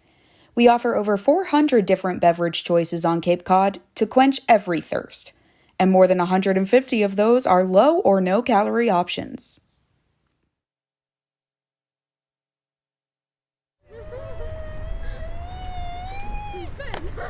Beat the heat and join us at Waterways, a water experience unlike any other this side of the bridge. Open daily, head over to the water park on Route 28, the Cranberry Highway. Gibson Sotheby's International Realty is a proud sponsor of the Cape Cod Baseball League. List your home with Eastern Massachusetts' premier real estate firm. Don't just get it on the market, get it the attention it deserves. Each office is independently owned and operated. Sotheby's International Realty is a registered trademark.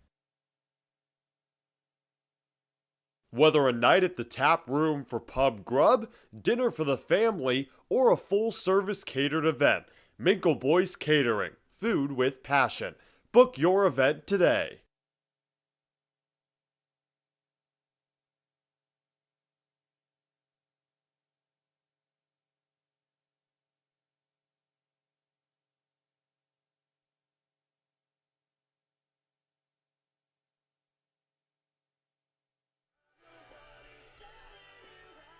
Top of the fifth, 4-0 Harwich.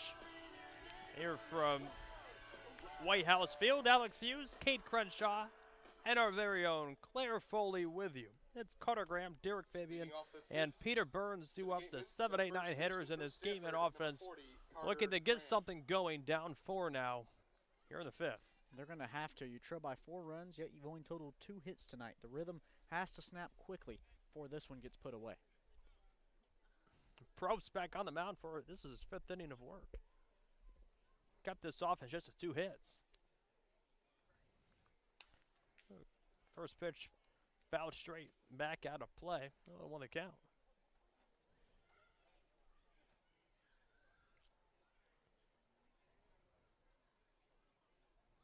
Just 4 base runners allowed by Probst tonight. He's been phenomenal. 0-1, breaking ball, cut out and miss, 0-2 now.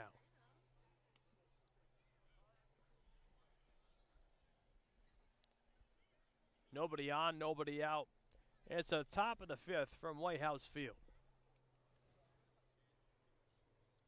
Zane Probst now in agreement with Hartz behind the plate. Fires the 0-2 pitch, breaking ball, cut on and miss. 1 away. And that's Probst now 6th strikeout of the night. The shortstop from Florida, number 37, Derek Fabian.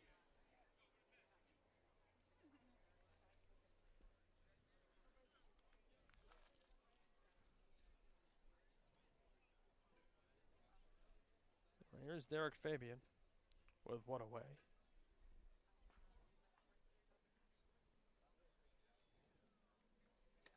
A pitch cut on a miss. Fastball, 91 miles an hour. Probst has really impressed me a lot today, Alex. His first start of the summer for the Mariners, though his 7th appearance on the bump for Harwich. He's mixed up not only his pitch type, but his pitch location. He's left him outside, up and in, low and in. Just great movement all around off the hand of Probst. 0-1, breaking ball low. Wow, 1-1 the count. And you're right with that. I mean, and it's been a different approach every time a batter comes up to face him. No one's faced Probst for a 3rd time yet. 1-1, a broken back grounder over to 3rd. Wilkin will throw over to 1st in time, 2 away.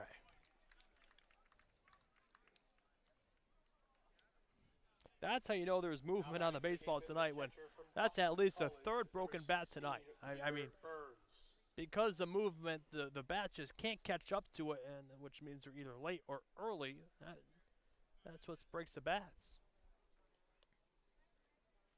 It's a location of when the baseball hits. That's why the old cliche in baseball goes, you're not a good hitter if you break a bat in BP.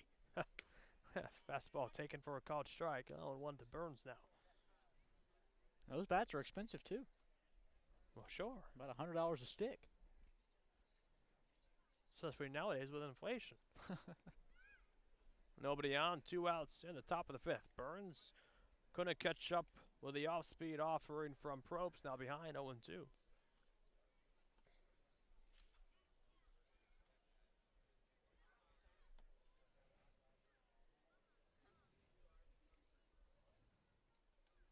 Probst set right at the belt. High kick and deals. The 0-2 popped up out of play. Burns staying alive in an 0-2 count.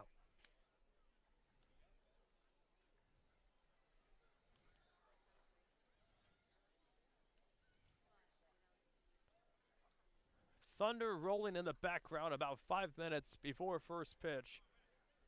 But the heavy wind quickly pushed those dark clouds out of play, and a perfect night for a ball game as the breaking ball outside. 1-2 the count here to Burns.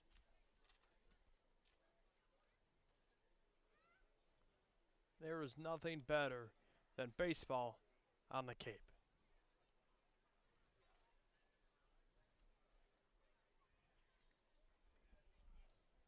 Probst kicks and deals a 1-2 pitch, grounded over to third, just foul. 1-2 the count.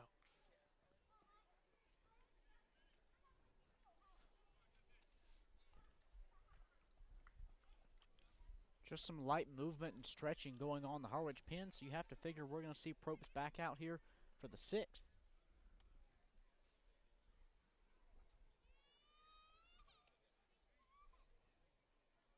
You're only at 58 pitches as a 1-2. Another broken bat over to third. Wilkin will field, fire to first in time to work another 1-2-3 inning here in the 5th. We go to the bottom of the 5th. 4-0 Harwich. Stay with us on the Gateman Radio Network.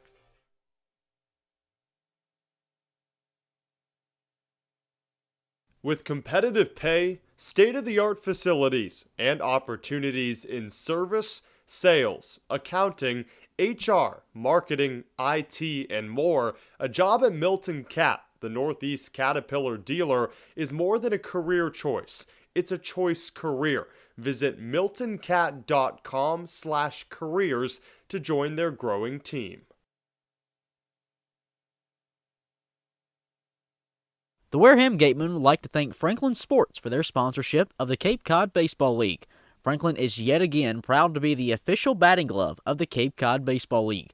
Throughout the summer, all 10 Cape League teams are wearing their own custom team batting gloves, courtesy of Franklin Sports. Cape Cod to the major leagues. Only the best hitters in baseball wear Franklin gloves.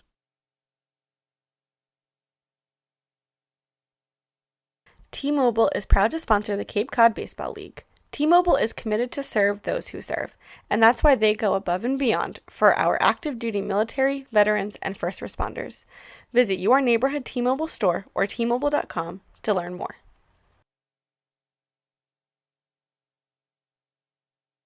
The law firm of Lang, Exafaris & Bullard, providing families and businesses in the greater New Bedford community with legal services for 40 years. We look forward to serving you. For an appointment, call 508-992-1270. We invite you to learn more about the law firm of Lang, Exafaris & Bullard by visiting our website, lxblaw.com.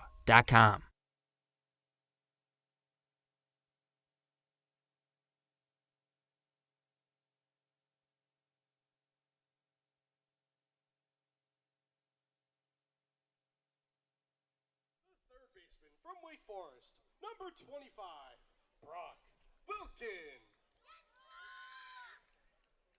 It's Wilkin, Vitrano, and Stokely due up here in the bottom of the 5th. Gateman trails by 4. And Jack Sullivan will try to work a 1-2-3 inning, but line drive over to Anderson, who fields and fires at first in time. Anderson stole a base hit away from Wilkin. Well, the first Now out for your Harwich Mariners, here in the 5th. The first baseman from Boston College, number 30, Joe Vitrano.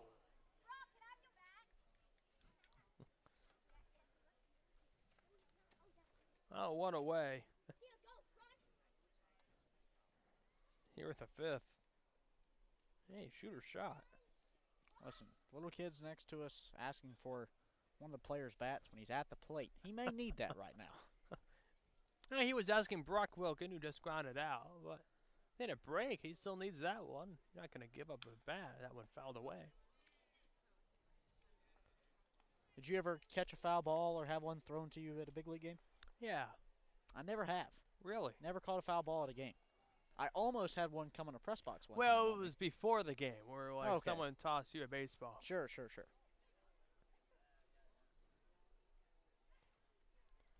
0-1 pitch to Vitrano. Grounder over to Helsinger. Fields fires to Graham in time, 2 away. So the one time I possibly could have had the chance to catch it in a game. I was in a press box in Madison, Wisconsin, and it was a ball that was just slated back over the netting behind home plate.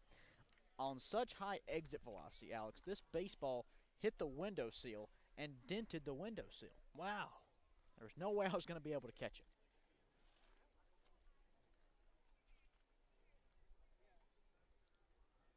Oh, first pitch, cut on a miss. 0-1 here to Stockley.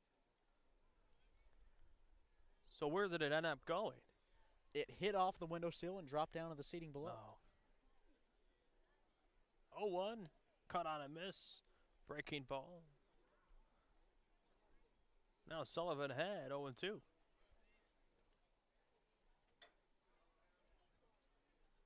Nobody on, 2 outs. In the bottom of the 5th, Gateman down by 4. Looking for the first 1-2-3 inning of the night for the Gateman pitching. 0-2 pitch, hit foul. Staying alive is Hunter Soakley. Good song. What song? Staying Alive. Oh. The Bee Gees, you know? That's how I learned how to do CPR. Exactly. First time I heard that, I thought that was a joke. You know, ironic, cruel, mean joke. But that's exactly, you just go to the beat. 0-2 pitch, grounded foul. Seems a little cruel, though, if you were to pull that up on YouTube while trying to give someone CPR so you can remember the beat. Well, at least the Lakers are staying alive. That's the goal. Keep everyone alive. Anyways, Sullivan kicks and deals the 0-2 pitch, breaking ball, cut on and miss to end the inning. That's his first one of the night, and the first 1-2-3 inning for the Gateman pitching tonight. After 5 of play, it's 4-0 Mariners. Hey, with us on the Gateman Radio Network.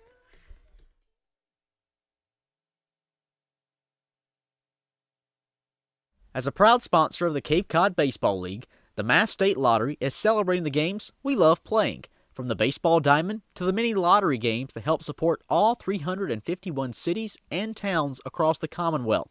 So here's to 50 years of winning and 50 more.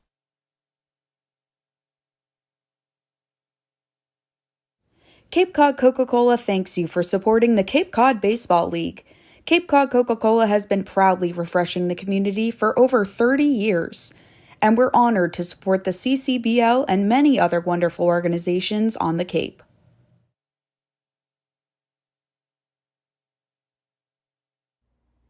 Red Shirt Fridays is a national program created to acknowledge, honor, and support our troops who put themselves in harm's way to defend our freedom.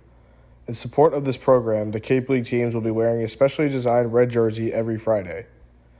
This week's special celebration of Red Shirt Friday is sponsored by Zypher Hats, Massachusetts State Lottery, and OT Sports.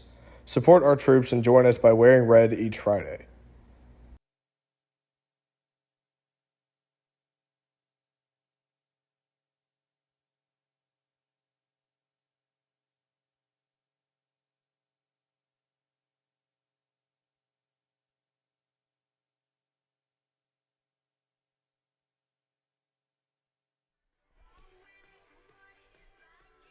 Top of the 6th, there from White House Field. Alex Feuz, Cade Crenshaw, and Claire Foley, as always, with you. It's the top of the lineup due up for Wareham. Alan Roden, Hogan Windish, and Owen Diodati due up for the Gateman. Roden, the only player in the Gateman order to reach base more than once tonight. He's one of just 2 players to reach it all. The Gateman, just 2 hits through 5 innings of work. Zane Probst, the starter, back on the bump. Oh, first pitch taken for a called strike. No one on the count.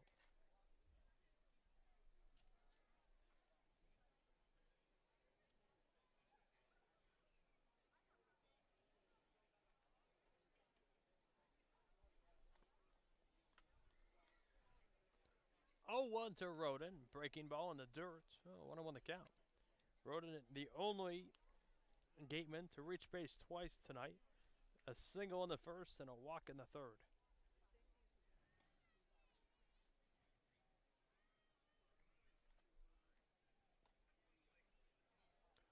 One pitch, Breaking ball low.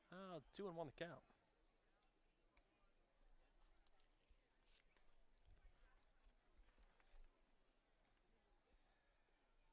Nobody on, nobody out. It's the top of the 6th already. Probst fires in. 2-1 breaking ball to say it's high. Now it's 3-1 the count. Right-handed pitcher that's familiar with Gateman fans. Luke Beneke beginning to warm up out in the Harwich bullpen, who spent some time with Wareham earlier this season.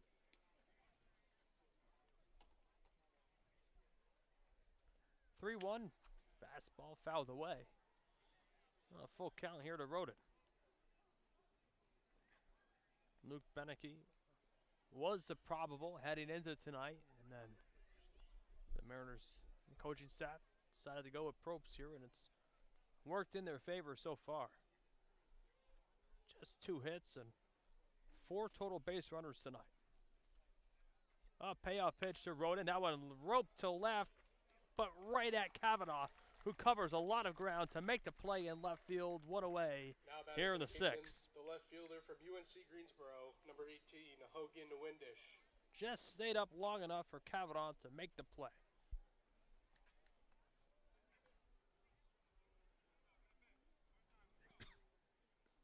Now here's Windish, 0 for 2 tonight.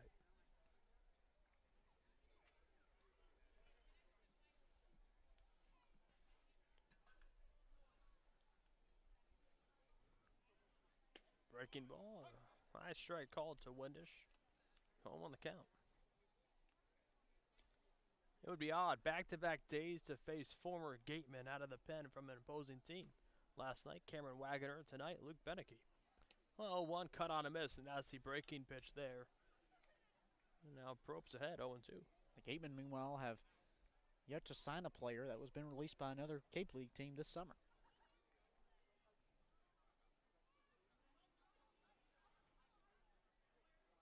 An 0-2 pitch to Windish. Grounded foul right into the dugout of the Mariners.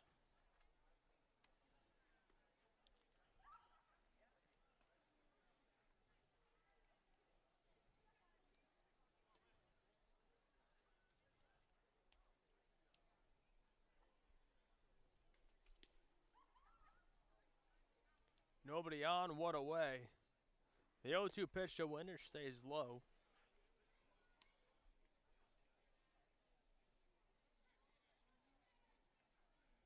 Well, it's 1 ball, 2 strikes.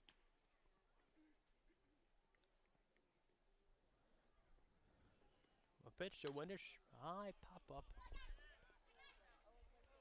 Right in front of us. Now, aren't able to stay with it. Well, 2 away. That's about 5 feet away from us. Really had to look up in the sky there and find it myself, Alex. Make sure I didn't need to come over there and save you. Well, I lost it. I could tell. Looking out for you, man. Just looking out for you. I know you weren't. You're just looking out for the equipment. Well, nobody on with 2 away. That could have been my first foul ball. Right there. Yeah, off my face. When we talk about staying alive just a little bit earlier. Sure. Well, first pitch by Diodati, fouled away. Well, if it worked out for me, maybe I would forget who you were. Ouch, man. That hurts. 0-1 the count to Diodati. Just kidding. Would it be like a 50 First Dates type movie? We just meet each other all over again every day? Pitch cut on a miss. Fastball. Going to the count. Yeah, I'm glad it's not that. It'd be painful every day. Which you wouldn't know. That's the bad thing. That was the premise of the whole movie. Yeah, well, thanks for spoiling it. You've never seen that, Adam Sandler? I was supposed to watch that one tonight. Drew Barrymore? Wow. It's a good one. You ruined it. 0-2 to Diodati. I pop up out of play. No, I've seen it. I've seen it. Yeah, I've seen almost every Adam Sandler movie. Do you have a favorite? Do you have a go-to?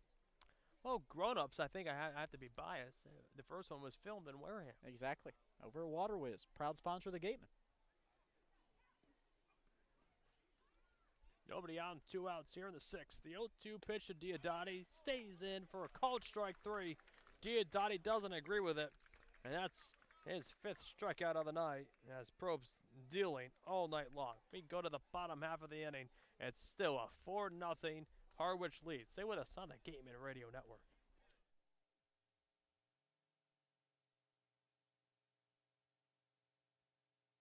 T-Mobile is proud to sponsor the Cape Cod Baseball League. T-Mobile is committed to serve those who serve, and that's why they go above and beyond for our active duty military and veterans. Visit your neighborhood T-Mobile store or T-Mobile.com to learn more.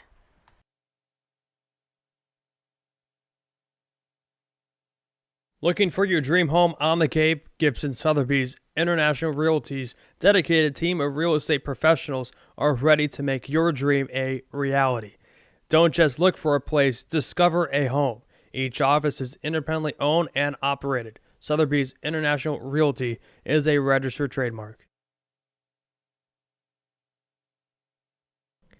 Earn a bachelor's or master's degree, complete a certificate, or take a single course through the Division of Continuing Education and Graduate Studies at Curry College. In-person and online classes run days, evenings, and weekends in Milton and Plymouth. To learn more about programs in accounting, business, criminal justice, education, nursing, and more, visit curry.edu.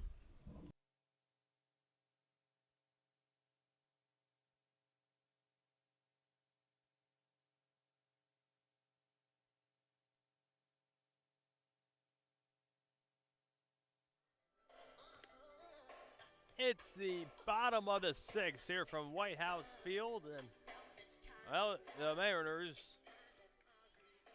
not looking to change anything. They have a 4-0 lead. But the one thing I hope that they don't change has been the music selection. It has been phenomenal. Hey, that's my word. Just had a little, it is your word. We just had a little Michael Jackson, Man It's in the just Mirror. been fabulous. How about that? That's a good one too. Outstanding. Superb. Exemplary. Oh, Show's bunt drops down, and it's a good one. No one's going to play it. Now Woodward over to first base. Not in time. At first, it looked like Anderson and Burns weren't going to get there, so Woodward, well, now batting for your Harwich Mariners, Sullivan almost got there in time, but it's a little late. Jonathan Santucci. Couldn't make the play. Kavanaugh just beat out the throw. Oh, bunt single by Kavanaugh. He's on first with nobody out here in the 6th. And Anderson playing in as another pitch in the dirt. 1-0 the count.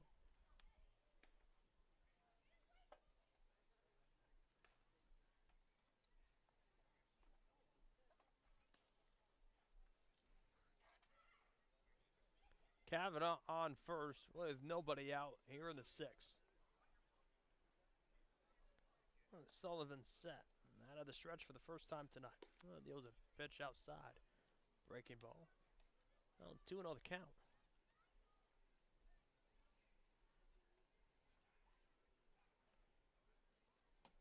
After working a 1-2-3 inning in the 5th, it was a bunt single by Kavanaugh. Now Sullivan behind, 2-0. The pitch. Fastball, fouled straight back now. 2-1 the count.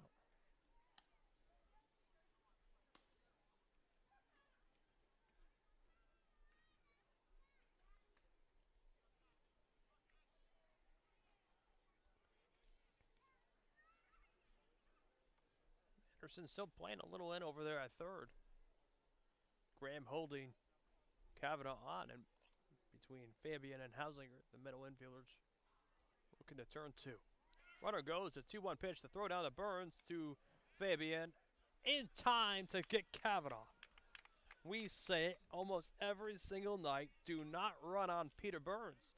I don't think the message has been sent around to other teams in the league yet. It definitely has been passed up to Harwich.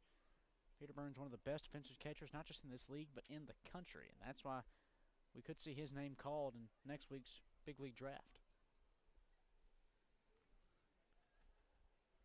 Oh, what a way. The 3-1 pitch. Breaking ball outside. Oh, 1-out walk to Santucci. How about this? Now batting Double, for your home Harwich run, and a Mariners, walk the tonight. catcher from UNC Wilmington, number 11, Brian. First walk of the night by Arts. Sullivan. Important to note this, too, that with us having him on cycle watch, this ballpark is deep enough for a triple.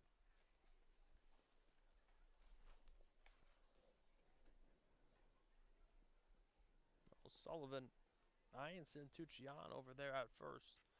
Now comes Set. And deals a pitch to Arndt. Broken bat right over to Hausinger. 1 or 2 away. Now batting for your Harwich Mariners, the shortstop one quick from out. NC State, number 35, Kalai Here's Harrison. Kalai Harrison 0 for 2 with a strikeout and pop up once again. We've seen a lot of pop-ups tonight. We really have, and you factor that a little bit to the humidity earlier on with balls going to die off a whole lot easier, but even the humidity kind of subsiding, a lot of broken bats tonight as well. There's been a lot of movement on the pitches tonight from both teams. Hitters haven't been quite able to square up barrels. Check to first. But Santucci's safe, and this is a game that Gateman, obviously you want to win every night. But you look around the league and a team that's 4 points behind them, they're winning. Falmouth's up 3-1 right now. They're just 4 points, the difference maker. And if the Gatemen lose tonight and Falmouth wins, it's just 2 points. This is a win. Right behind them. Oh, that breaking ball low. Oh, what another count.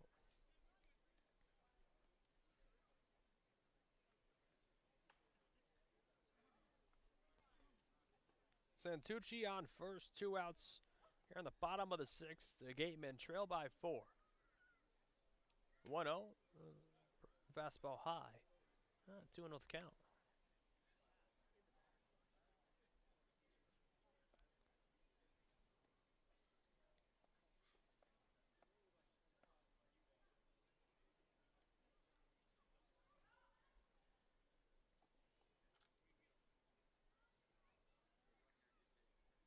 A 2-0 pitch. High fly ball to left field. Windish back there to make the play to end the inning. Oh, no runs on 1 hit. No errors and 1 man left. Now after 6 innings of play. 4-0 Harwich. Stay with us on the Gateman Radio Network.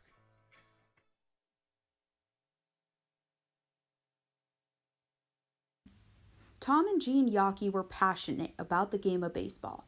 Over their 7 decades as owners of the Boston Red Sox, the Yockeys greatly invested in youth and amateur athletics in our community. They recognized the important skills baseball can bring to players both on and off the field: cooperation, respect, teamwork, friendships, and confidence. The Yockey Foundation has been proud to support the Cape League for more than 25 years.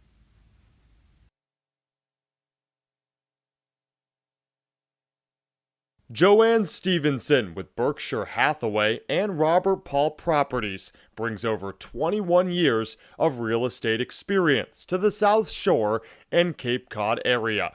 The Robert Paul Properties team not only specializes in coastal luxury properties, but proudly serves our veterans in their home search or sell process. Joanne Stevenson is your local, homegrown agent who knows the area and knows the market. Call Joanne Stevenson with Robert Paul Properties for all your real estate needs. Located at 155 Front Street in Marion.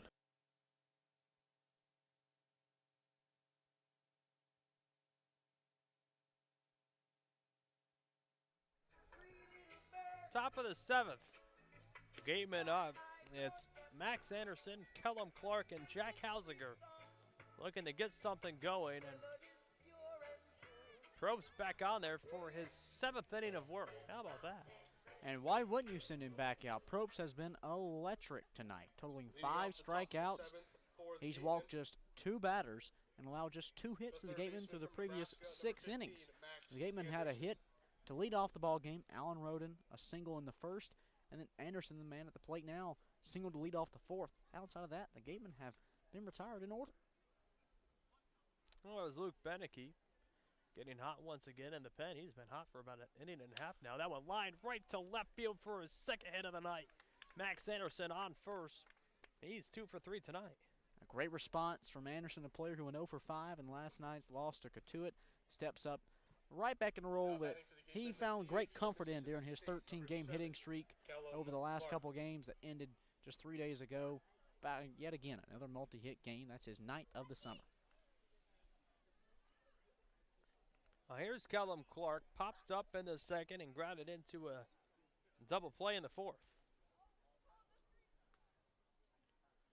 Probe steals a first pitch swing grounder.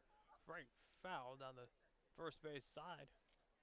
Home on the count. Well, before the first pitch, that was belted for a base hit into left field by Anderson. I was going to question you if is it just a one batter kind of chain, but with a base hit by Anderson, Harwich sticking with Probst now. No one fouled straight back. Now Probst ahead 0-2. On the flip side for Wareham, all it takes is one to really start some momentum going and maybe just get a consecutive hit with each other tonight.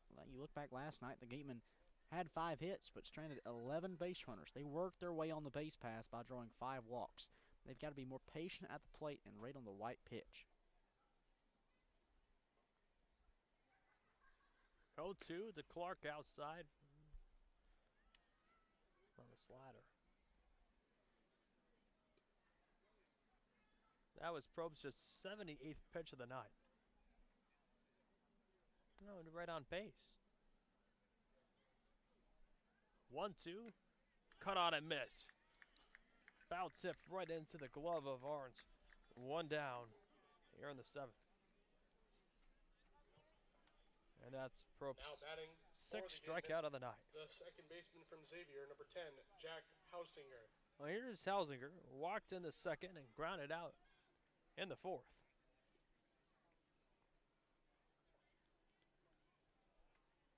With Wilkin playing in right on the edge of the grass and dirt over there at third base. And Hausinger already choking up. Looks at the first pitch for a called strike. Fastball, 91 miles an hour on the inside part of the plate. You would think potentially Hausinger tries to drop a bunt down. He has the speed to beat out any throw from anyone on the base path.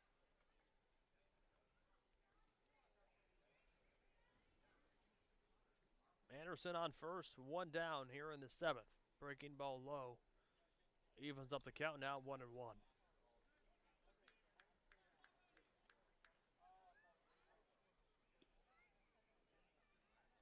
Hausinger has 7 ribbies on the summer.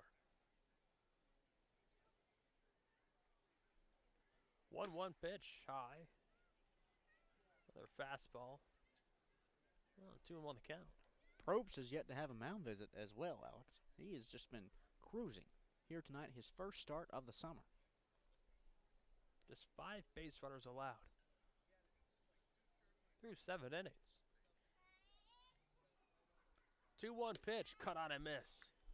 Breaking ball. 2 balls, 2 strikes on the lefty Hausinger.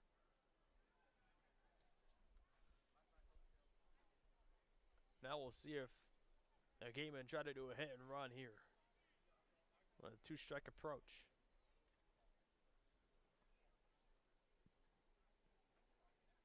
The 2-2 pitch, fouled straight off. Aren't behind home. Oh, count home is 2-2.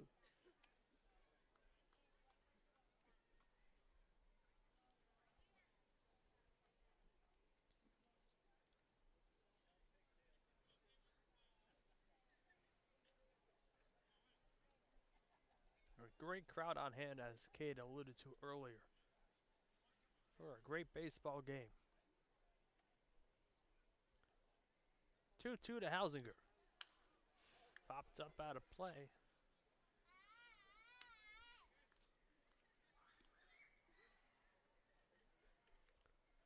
Two balls, 2 strikes. On the Gateman's second baseman. Anderson on first, 1 out in the top of the 7th inning. And Probst steals a 2-2 pitch, stays just high. Full count.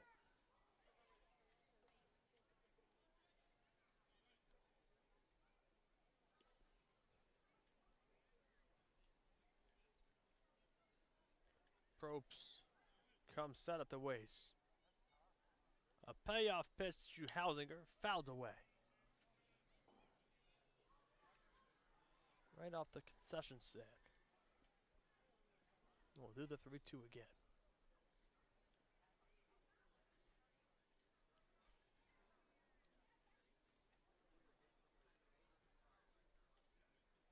Hausinger digs back in. Probst shakes off. Now in agreement with arms behind the plate. 3-2 to Hausinger. That one hit well to center, drifting back is Santucci there to make the play. One away. Second out, excuse me, here in the seventh. And here's Carter Graham. Got it into a fielder's choice in the second and struck out swinging in the fifth.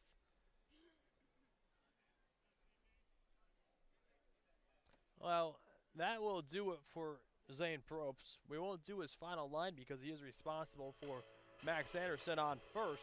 Well, we'll take a quick break. Call to the bullpen. Here in the seventh inning, we'll have more information on the new Mariners pitcher. Stay with us on the Gateman Radio Network.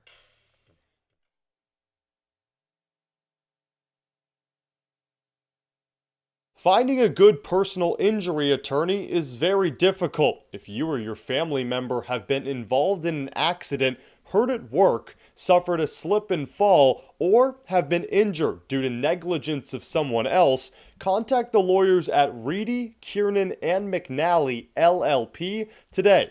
They are experienced trial attorneys who practice in all of the courts in the Commonwealth. The firm has been recognized. Well, no pitching change. It was just a long mound visit. No, Probst staying in. I'll face Carter Graham. Well, first pitch swinging, popped him up right behind us. One on the count. The whole reason both you and I figured it was going to be a pitching change because the entire dugout emptied to go greet Probst on his way back in on a great outing. So everyone, I think, in the ballpark thought it was a change, but Probst must have done just some serious convincing to try and get this final out. 0-1 to Graham, breaking ball in the dirt. Oh, 1-1 the count.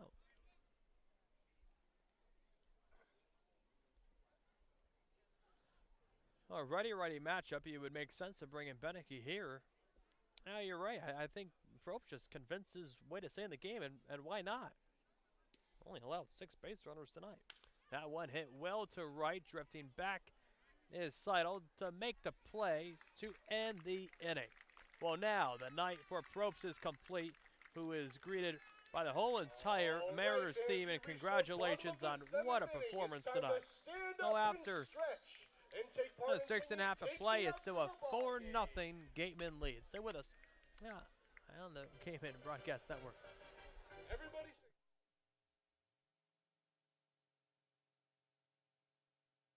Local craft beer, great food, games, outdoor beer garden, and live music. That's all at Stone Path Malt.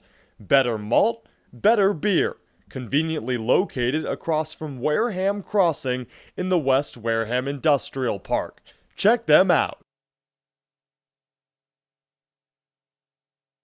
Curry College is where you go to become anything you want. Curry prepares students to engage in successful careers with learning beyond the classroom. Explore undergraduate programs, NCAA Division III athletics, and continuing education and graduate studies, including fifth-year master's programs at curry.edu. Mosquito bites and ticks. No, yikes! When the bugs get scary, just call Mosquito Mary's 866 Ask Mary or visit us at mosquitomarys.com. The Gateman would like to thank Wareham Country Market for helping to feed the Gateman players and staff after games. They are located about a quarter of a mile from the field on Route 6, offering a convenience store, a Dunkin' Donuts, and a deli.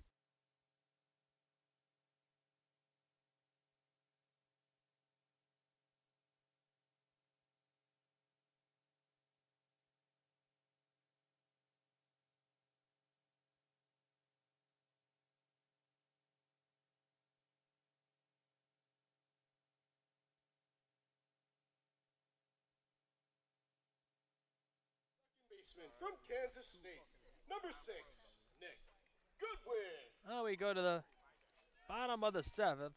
Top of the lineup, Goodwin, Seidel, Wilkin, due up for the Mariners. Oh, we got some cotton candy clouds above left field. Now, you and I had this debate earlier this season. Those are cotton candy clouds. They're pink. The first ones you tried selling me on were orange. You've never had orange cotton candy? Not in my book, no. Your book? They do things differently, I guess, in upstate New York than they do down south. Nah, I know. One on the count.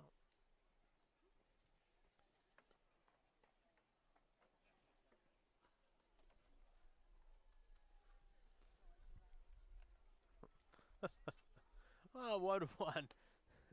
A good one. Look that eye. Oh, 2-1 the count. I've had pink and I've had blue. Never orange, though. I'm a big orange Gatorade fan, but never had orange cotton candy. I've had orange cotton candy. Where? In Florida. In Florida. 2-1 pitch, a good one. Cut out and miss. Oh, 2-2 the count. Yeah, they're the orange state. Well, that is true. That is true. The citrus state. Although you're right there near Syracuse, aren't you? Yeah, 3 hours away. Okay. I feel like they should have orange cotton candy. Why? Well, they're the orange. Oh, 2-2. Hit well to right. Rodin drifting over. Can't get there. It's going to be a fair ball. Rounding first and cruising and standing up is Goodwin. Oh, that's his second double of the night. He's now 3 for 4. Now batting for your Harwich Here's Tommy Mariners, Seidel. the right fielder from 0 for 3 Alabama, tonight. number 34, Tommy Seidel. 4 extra base hits tonight for Harwich. Half of them by the leadoff batter. The other half by tonight's home run hitter, Santucci. Another runner in scoring position for the Mariners. Nobody out in the 7th inning. Oh, that one, a line drive right over the head of Fabian into left field. Holding up at third is going to be Goodwin. And now runners on the corners with nobody out in the bottom of the 7th. And now batting for your Harwich Mariners, we've yet to see Eddie Marco or Harvey Shapiro have a mound visit with Jack Sullivan yet tonight. We'll see if one comes here, but it appears no. Runners on the corners. Well, now Peter Burns will go out and have a conversation with Sullivan. And when we've seen Peter Burns go out there, not under his direction, it kind of sends a cue that that will be it. Well, we'll see. I could be wrong. You're giving more time for whoever is warming up at the pen. Can't really see down the right field side from our broadcast position here at White House Field, but you're giving more time for whoever is in that bullpen just to get a little bit more warm through more warm-up tosses. Once again batting for your Harwich Mariners, and possibly continue in a better spot for some relief. Number 25. And now here's Harvey Shapiro to make the walkout and make a call to the bullpen. Runners on the corners with nobody out here in the bottom of the 7th inning. And Gateman trying to keep this a 4-0 lead. Stay with us on the Gateman Broadcast Network.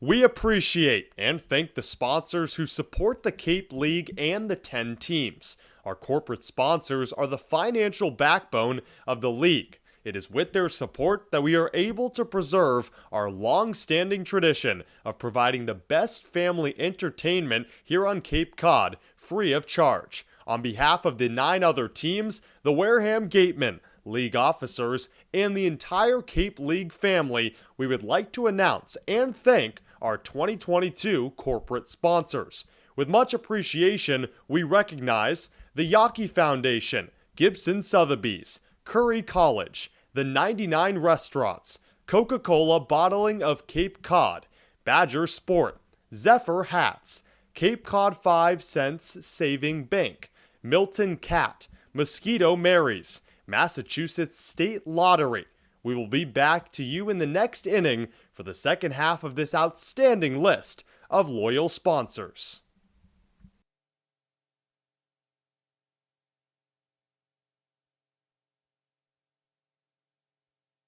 After the game, visit El Mariachi on Main Street for the best Mexican food in Wareham.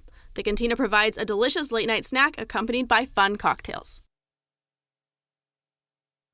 Whether it's life insurance to safeguard your loved ones, an umbrella policy to protect your teen driver, or making sure your home is covered from storm damage, Rogers Gray is there to guide you. Insurance is more than just a box to check. Trust Rogers Gray, a proud sponsor of the Cape Cod Baseball League. Wareham House of Pizza has been serving Wareham and Marion for over 40 years with steak and cheese, pizza, and subs. Located in Shaw's Plaza, head on over for pickup or let them deliver to you.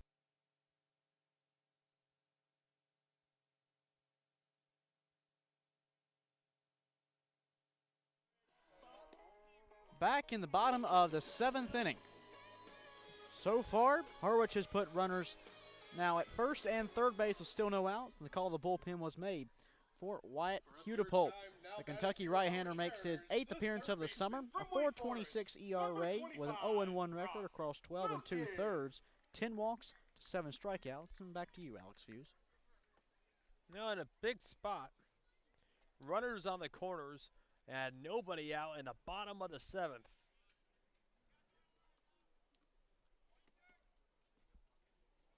The Mariners looking to break this one open. They already have a 4-0 lead. On the first pitch, fastball, and called strike. Kiefer Hudipole will be getting this first out in the inning, though. He struggled with that out of the pen. He's retired just 2 of the first 7 batters he's faced in each appearance. Hudipole deals an 0-1 pitch, breaking ball, line drive, base hit into left. Scoring easily is Goodwin. Stopping as second is Tommy Seidel. And it's another base hit and RBI. And now a 5-0 Mariners lead here in the 7th inning. Number 30, Joe Vitrano. And here's Joe Vitrano. 0 for 3 tonight.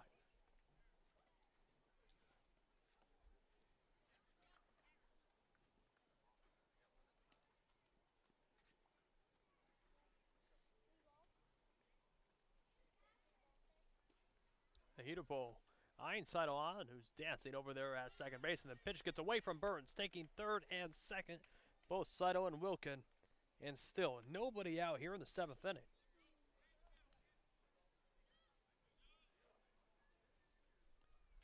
What another count out of Vitrano. A base hit would most likely score both. That would make it a 7-0 ball game here in the 7th inning.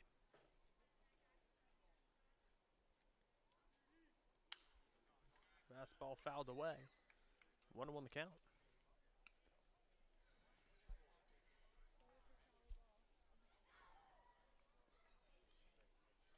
It was Jonathan Santucci that broke this one open in the 4th inning. That gave the Mariners a 4-0 lead. And they already run scored, but second and third and nobody out here in the 7th inning for the Mariners. They're threatening again. A breaking ball. That one looped to left. Base hit. Scoring easily is Seidel. Holding up at third is Wilkin. It's a base hit and an RBI, and now caught in a rundown is Vitrano. Will try to go back to first and try to score the run, and now Graham throws home, and now throw down the third, and now Wilkins caught in the rundown, and Fabian's going to tag Wilkin out, but going to third base is Vitrano.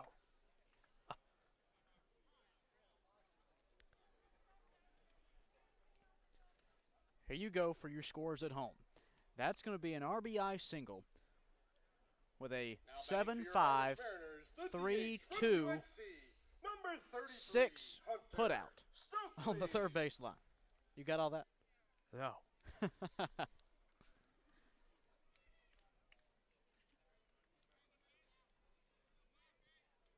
When you were speaking, I was trying to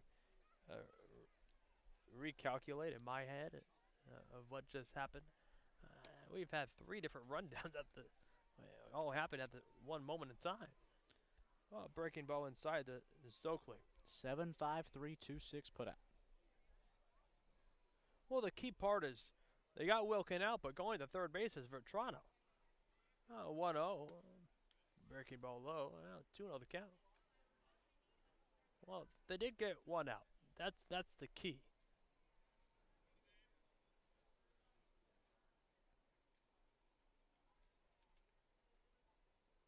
But they're right where they left off. Another runner. And that one hit well to center field. Back is Diodati right on the warning track to make the play, but it's going to be a sac fly and an RBI for Hunter Stokely. And now it's 7-0 Mariners in the bottom of the seventh inning. For your Harwich Mariners, the left fielder from UNC Greensboro, number 7, Press Kavanaugh. You really can't sum it up any other way, Alex. The Gatemen have just been outplayed tonight. The better team has been Harwich.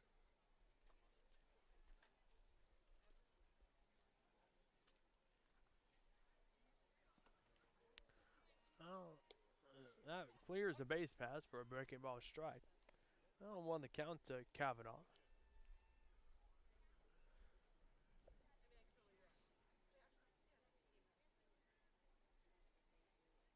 Beautiful, deals that one.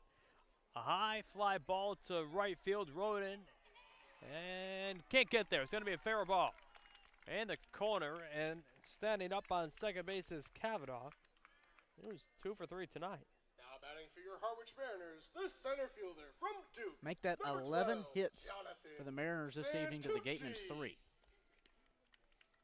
No, you mentioned it. I mean, this Harwich team have out-hit and out-pitched this Wareham Gateman team tonight. And certain nights, you're just going to have that, where the better team's in the opposite dugout, you just have to tip your cap to them at the end of the game.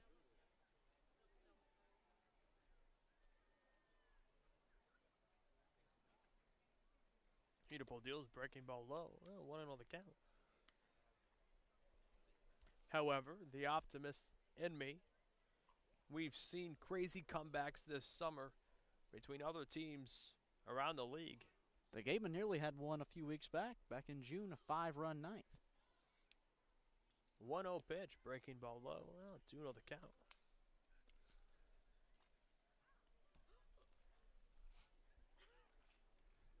Two balls, no strikes here on Santucci. The home run hitter. Doubled in the second.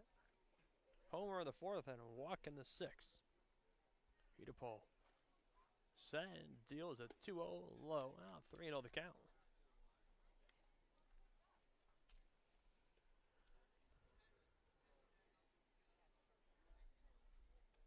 Seven nothing Harwich.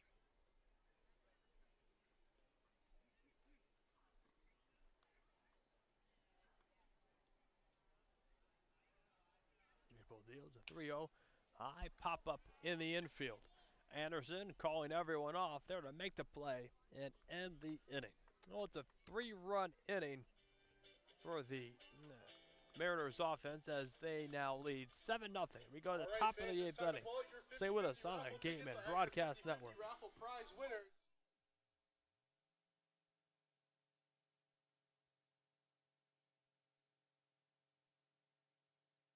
Need physical therapy?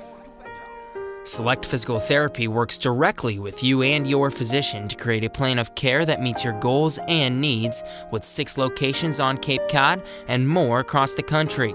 Select Physical Therapy is the official provider of athletic training for the Wareham Gatemen.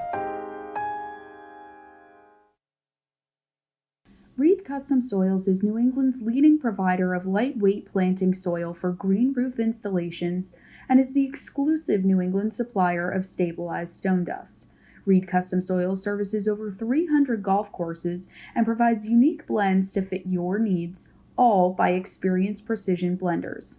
To learn more about how Reed Custom Soils can serve you, call toll-free 1-800-924-5335 or head to reedcustomsoils.com. Want your daily dose of news? Lucky for you, Wareham, Sipicon, and now Dartmouth Week has you covered. Whether you live in Wareham or in the surrounding areas, you can count on up-to-date news on sports, schools, and even the fine arts, courtesy of the partnership between Wareham, Sipicon, and Dartmouth Week. Head to theweektoday.com and search Wareham, Sipicon, or Dartmouth for more. T-Mobile is proud to sponsor the Cape Cod Baseball League. T-Mobile believes that when small towns thrive, America thrives. That's why they're investing billions to bring fast, reliable, and affordable wireless service beyond the big cities to small towns across America. There's never been a better time to join T-Mobile. Visit T-Mobile.com/acrossamerica to find out more.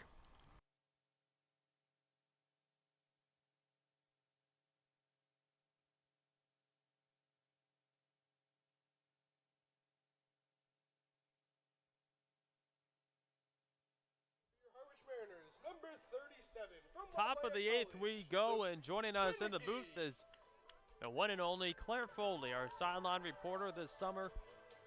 And Claire, what a night for Zane Probst on the mound. 7 innings, 3 hits, no runs, 2 walks, and 6 strikeouts. Yeah, it was really impressive, Alex. I think one thing that was really surprising to me is that this Gateman team all year long has been great about pushing pitchers deeper into counts, making them show their stuff early, and Probst was just shutting it down. Well, a familiar face in Luke Beneke, the former Gateman this summer, deals a breaking ball inside. I want to know the count of Derek Fabian. Yeah, that's right. He made 4 appearances with the Gateman this summer. 10 strikeouts, 13 hits, only 2 walks. Ground ball on the third base side, and Harvey Shapiro tried to make the play. A tough hop over there. I'll make the throw Good in. throw. Right, clocking at 90 miles an hour. Pretty speedy. 1-1 the count to Fabian. It's Fabian, Burns, and Roden due up here in the 8th. Gateman down by 7. Beneke comes set and deals a 1-1 pitch. That one hit well to center. Back is Santucci on the track at the wall, makes the play.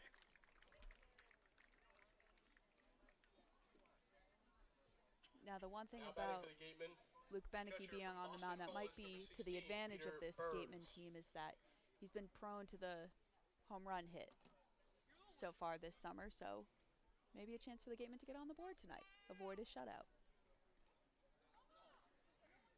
You never want to be shut out. No, and if this score holds, or the Gateman fail to score, that would be the second time Harwich has shut them out this summer. Beneke deals a pitch cut on a missed fastball to Peter Burns, so behind 0-1. Burns trying to keep a on-base streak going. If he reaches tonight, that's his 7th in a row. That one fouled straight back. Now behind 0-2.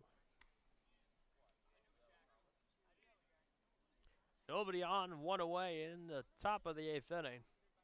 Alex Feuz, Cade Crenshaw, and Claire Foley joining us in the booth now. Oh, Beneke comes set. The 0-2 pitch outside, 1-2 the count. What about Peter Burns has impressed you this summer? I mean, defensively, he's one of the best there is. I know we continuously talk about that, but you mentioned that on base streak. 1-2, that one roped to right, and it's going to get down for a base hit. And just as I say it, he makes it 7 games. Back to the top of the order, the right fielder. What a great job by Peter Burns. Really been picking up offensively in the past 2 weeks. It's only the Gateman's 4th hit of the evening, and 2 of those have come from Max Anderson, who hopefully we'll see in this inning. Well, that rolls over the top of the lineup for the game, and Alan Roden singled in the first and walked in the third.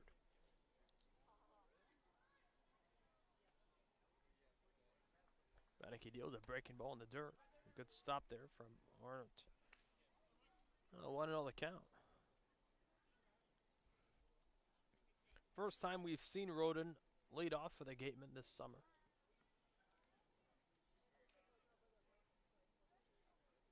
He's been on base twice so far tonight. Beneke set at the waist.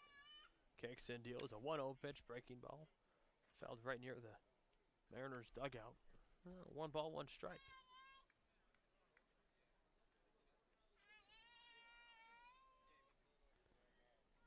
One thing we as broadcasters have come to expect from this Gateman team is that in terms of the lineup, they'll be switching it up a lot. So seeing Roden in this spot is surprising since it's his first time, but Harvey Shapiro keeps us on our toes. That he does. Beneke set. Kicks and fires a one pitch breaking ball, a called strike. Now Beneke ahead, 1-2. Expect the unexpected, right, Alex? Always, especially in this great game of baseball. And I'm sure this 7-0 lead for Harwich is unexpected for Gateman fans. Beneke takes his time now, deals a 1-2 pitch in the dirt. 2-2 the count. Hogan Windish 0 for 3 tonight on deck.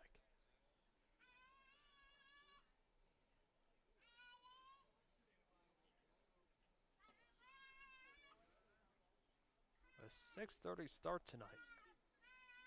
About 2 hours and 15 minutes into this ball game in the top of the 8th. Gateman down by 7. The 2-2 pitch to Roden outside. Oh, Roden worked a full count now.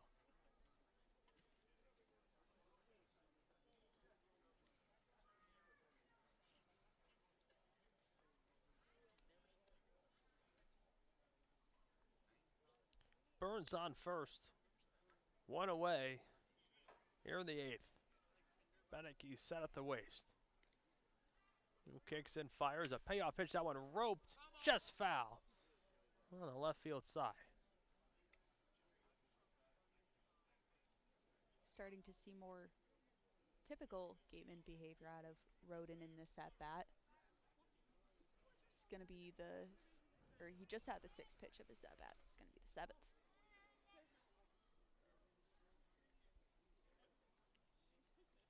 Beneke set.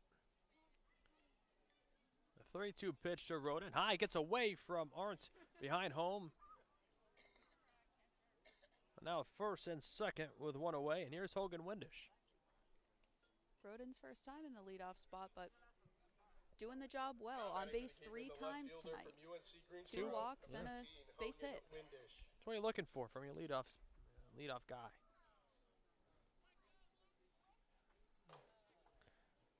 Now for the first time tonight, the Gatemen have 2 base runners on at the same time in an inning. And when you have that, there's no one else you'd rather at the plate, I think, than Hogan Windish.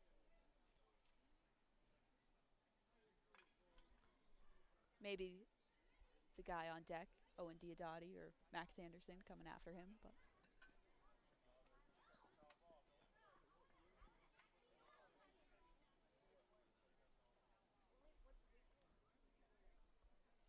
Beneke deals a breaking ball in at the hands to Windish. 1-0 the count. Peter Burns on second. Alan Roden on first. 1 away in the top of the 8th. The Gatemen trail Harwich 7-0. Beneke deals a 1-0 pitch. That one lined in left field.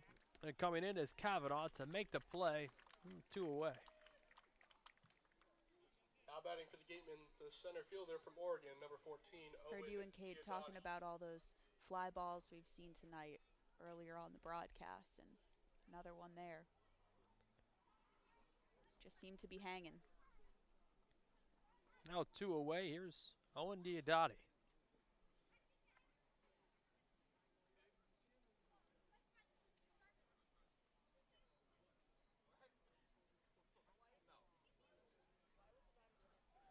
Runners on first and second for the Gatemen. The first pitch bounces in and gets a piece of Diodati. Now the Gatemen have the bases loaded. For a guy who has 2 hits tonight. Now batting for the Gatemen, the third Max baseman Anderson. from Nebraska, number 15. Max Anderson trying to get this Gateman team back in it. They trail by 7, but with the bases loaded and 2 away. Well, with one swing of it, the Gatemen could be within 3. Has the home run power. The Gatemen, though, only 1 grand slam on the summer. Thank from Ryan Campos. Burns on third, Roden on second, and Diodati on first. Max Anderson at the plate. Who's 2 for 3 tonight? Breaking ball just outside. 1-0 the count. Now, although we've only seen that big hit in a grand slam come once, Gateman team has the potential to put up multiple runs in a single inning. 1-0 inside. 2-0 the count. Well, Kellum Clark on deck. Anderson ahead, 2-0 here.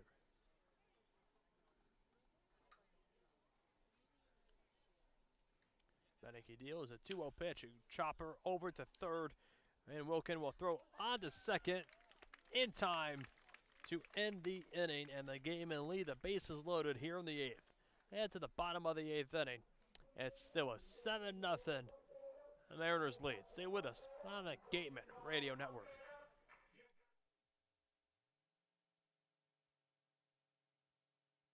We appreciate and thank the sponsors who support the Cape League and the 10 teams. Our corporate sponsors are the financial backbone of the league. It is with their support that we are able to preserve our long-standing tradition of providing the best family entertainment here on Cape Cod, free of charge. On behalf of the 9 other teams, the Wareham Gatemen, league officers, and the entire Cape League family, we would like to announce and thank our 2022 corporate sponsors. With much appreciation, we recognize the Yawkey Foundation, Gibson Sotheby's, Curry College, the 99 Restaurants, Coca-Cola Bottling of Cape Cod, Badger Sport, Zephyr Hats, Cape Cod 5 Cents Saving Bank, Milton Cat, Mosquito Marys, Massachusetts State Lottery. We will be back to you in the next inning for the second half of this outstanding list of loyal sponsors.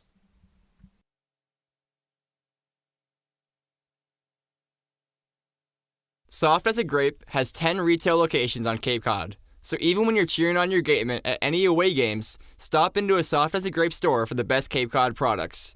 No trip to the Cape is complete without a trip to Soft as a Grape.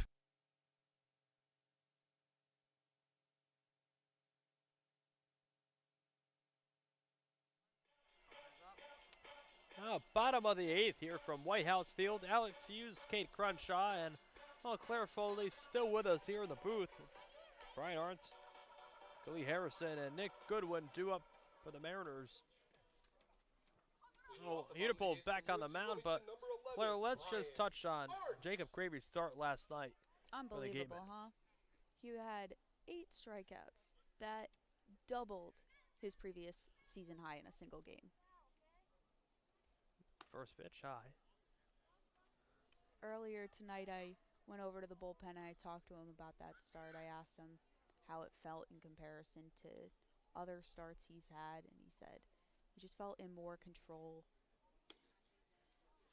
In terms of his pitch selection, he said when he was getting ahead of batters early, he felt like he could go to his changeup later instead of having to rely on that fastball to shut him down. It seemed like everything was working as a 1-1 stays. High strike call. 1-2 the count. Well, it's funny you say that. I said, any specific pitches you think were working for you? And he said, no, they were all working.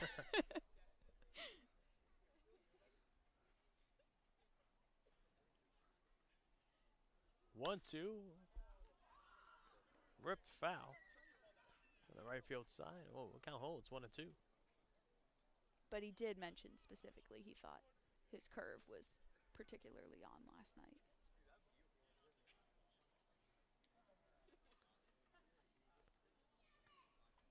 A great team guy in Cravey. Oh, absolutely. He's always helping out with the 50-50. He's going around, walking through the bleachers. 1-2. High fly ball to center field. Diodati drifts to his left to make the play for the first out here in the bottom of the 8th. And even in terms of what he's doing out on the field, I asked him about working with that group of guys down in the bullpen and how that impacts his approach. And he said no matter what he's called on to do, no matter the situation, he's always trying to keep this team in it because he knows everybody on the team is working hard and just wants to give their best out on the field. So he wants to make sure he's doing the same. Well, Unipole deals to Kali Harrison and breaking ball, called strike. Yeah, Cravey definitely one of those great culture guys on this team. It's huge, Alex. Culture means a lot. I have a winning culture. Nobody on, one away in the bottom of the 8th. Gateman trail by 7. Breaking ball in the dirt. 1-1 the count. Especially when you're bringing a bunch of guys together who are more or less strangers until they come here. Got to find a group identity. Helps you gel better. 1-1. Fastball fouled straight back. Count 1 and 2. Or rivals. I mean, we've seen it where colleges, typical, big rivals. Sure. Across the college sports landscape. But in the summertime, they'll be teammates. Absolutely. And then on the other side, you see tonight we have roommates facing off against each other. 1-2 pitch. Breaking ball in there for called strike 3 to send Harrison down looking. Well, now with 2 away, here's Nick Goodwin. No, it's going better for the Gateman when it gets real quiet down here at White House Field. Will Hemmeter. Well, pinch hitter for Goodwin is we'll hand it to him. Oh, final for Goodwin tonight. 3 for 4. 2 doubles and a base hit with 2 runs scored. Well, the first pitch, a called strike. Not a bad day at the office for him. Not at all. Oh, hit a ball ahead, 0-1 here. And settle back down this inning. The 0-1 pitch, fastball, called strike.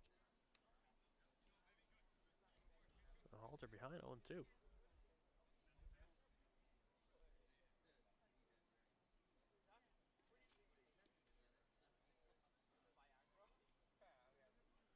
Oh, 2 pitch to Hampton is a breaking ball in the dirt, swung on and missed to end the inning.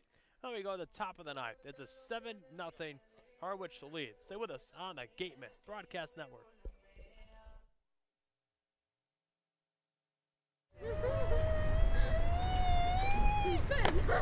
Beat the heat and join us at Waterways, a water experience unlike any other this side of the bridge. Open daily, head over to the water park on Route 28, the Cranberry Highway. Gibson Sotheby's International Realty is a proud sponsor of the Cape Cod Baseball League. List your home with Eastern Massachusetts' premier real estate firm.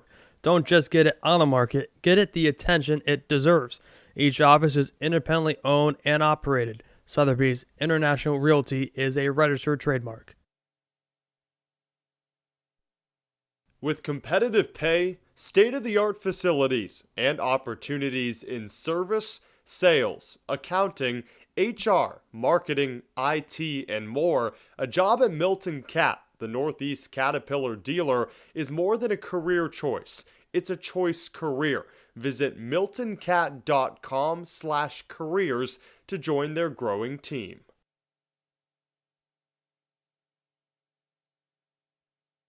The Wareham Gateman would like to thank Franklin Sports for their sponsorship of the Cape Cod Baseball League. Franklin is yet again proud to be the official batting glove of the Cape Cod Baseball League. Throughout the summer, all 10 Cape League teams are wearing their own custom team batting gloves, courtesy of Franklin Sports. Cape Cod to the major leagues. Only the best hitters in baseball wear Franklin gloves.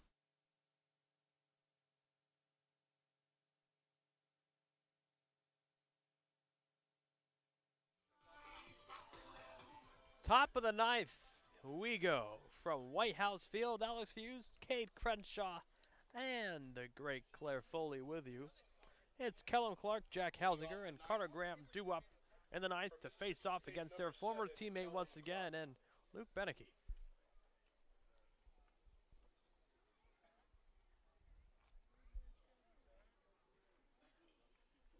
Beneke set. That was a first pitch. Called strike right to Clark. No one won the count.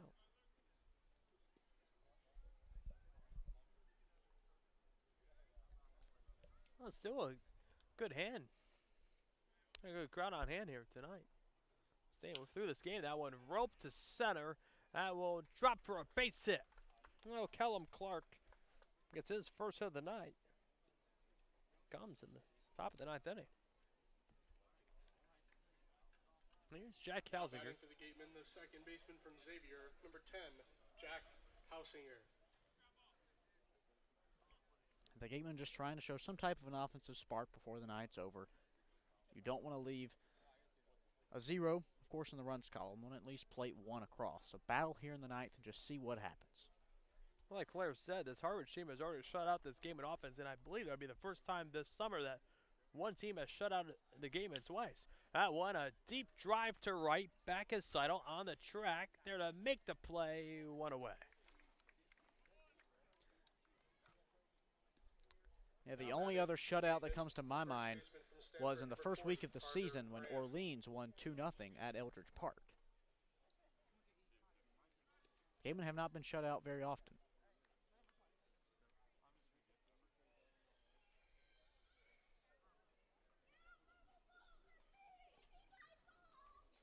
Well, Clark on first with 1 away. Not that one roped to left, base hit by Carter Graham. Well, the Gatemen have first and second with 1 away. Now batting for the Gateman, the shortstop from Florida, number 37, Derek Fabian. Well, here's Fabian, 0 for 3 tonight. And now someone getting up in a hurry in the Mariners pen. This is Gateman offense that just left the bases loaded back in the 8th inning against one of their former teammates in Beneke. Familiar with what he throws. They saw it 4 different times earlier this summer, including 1 start. So you have to feel comfortable about facing Beneke. Breaking ball grounded over to short. Throws over to first. Now on to first base. Not in time. Well, Harrison threw over to Goodwin. Well, the second out. Now runners on the corners.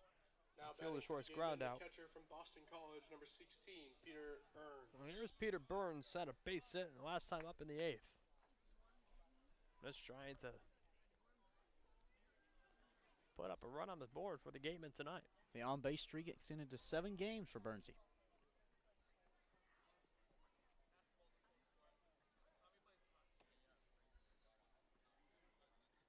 Beneke set of the ways. Breaking ball in the dirt to Burns. They get it away, and here comes Clark, and he'll score. Well, that cuts down the Mariners' lead to 6. Moving to second base is Fabian. Well, it should be the largest 2-out rally I've ever seen, but the game's not over. Well, the Gatemen won't be shut out tonight. 1-0 to Burns. Fabian on second. 2 outs. Here on the top of the 9th. It's a 7-1 Harwich Mariners lead. Beneke set. The 1-0 pitch to Burns. Fastball high. 2-0 the count.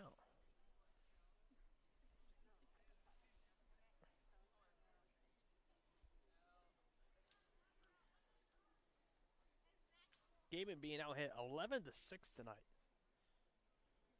2-0. Breaking ball, called strike. 2-1 the count.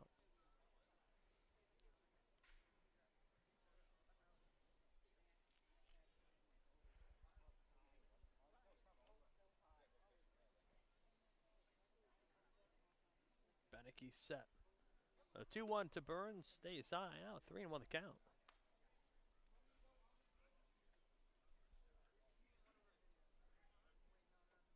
Fabian on second. 2 outs in the top of the 9th inning. It's a 7-1 Mariners lead. The 3-1 pitch to Burns stays outside. Well, Burns works a 2-out walk to continue this game. And here's Alan Roden. Top of the order, the right fielder from Creighton, number 30, Alan Roden. 1 for 2 tonight with 2 walks.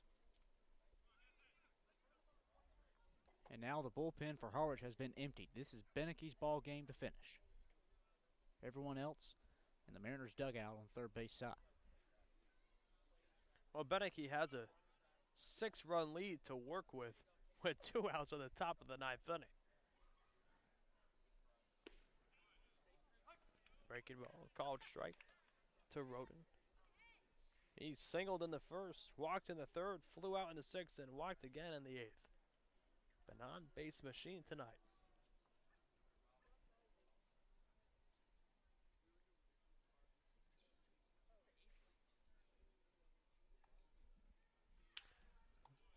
Fastball fouled away on the left field side. And now the Gatemen down to their final strike. First and second, 2 outs on the top of the ninth. Gatemen down by 6. Beneke ahead of Roden 0-2. Beneke set at the waist, kicks and fires the 0-2 breaking ball to dirt. 1-2 the count.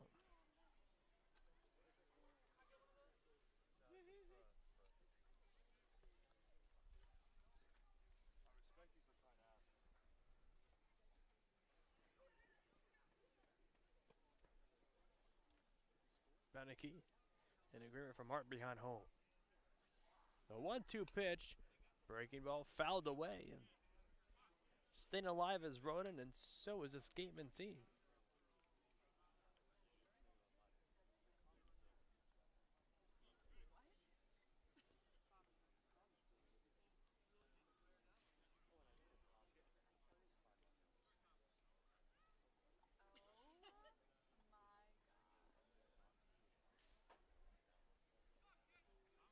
Beneke taking his time. It's first and second with 2 away and ahead of Roden, the last batter potentially tonight. Behind 1-2. Beneke deals a 1-2 pitch, cut on and miss to end it here in Harwich. A final score. The Mariners win it 7-1.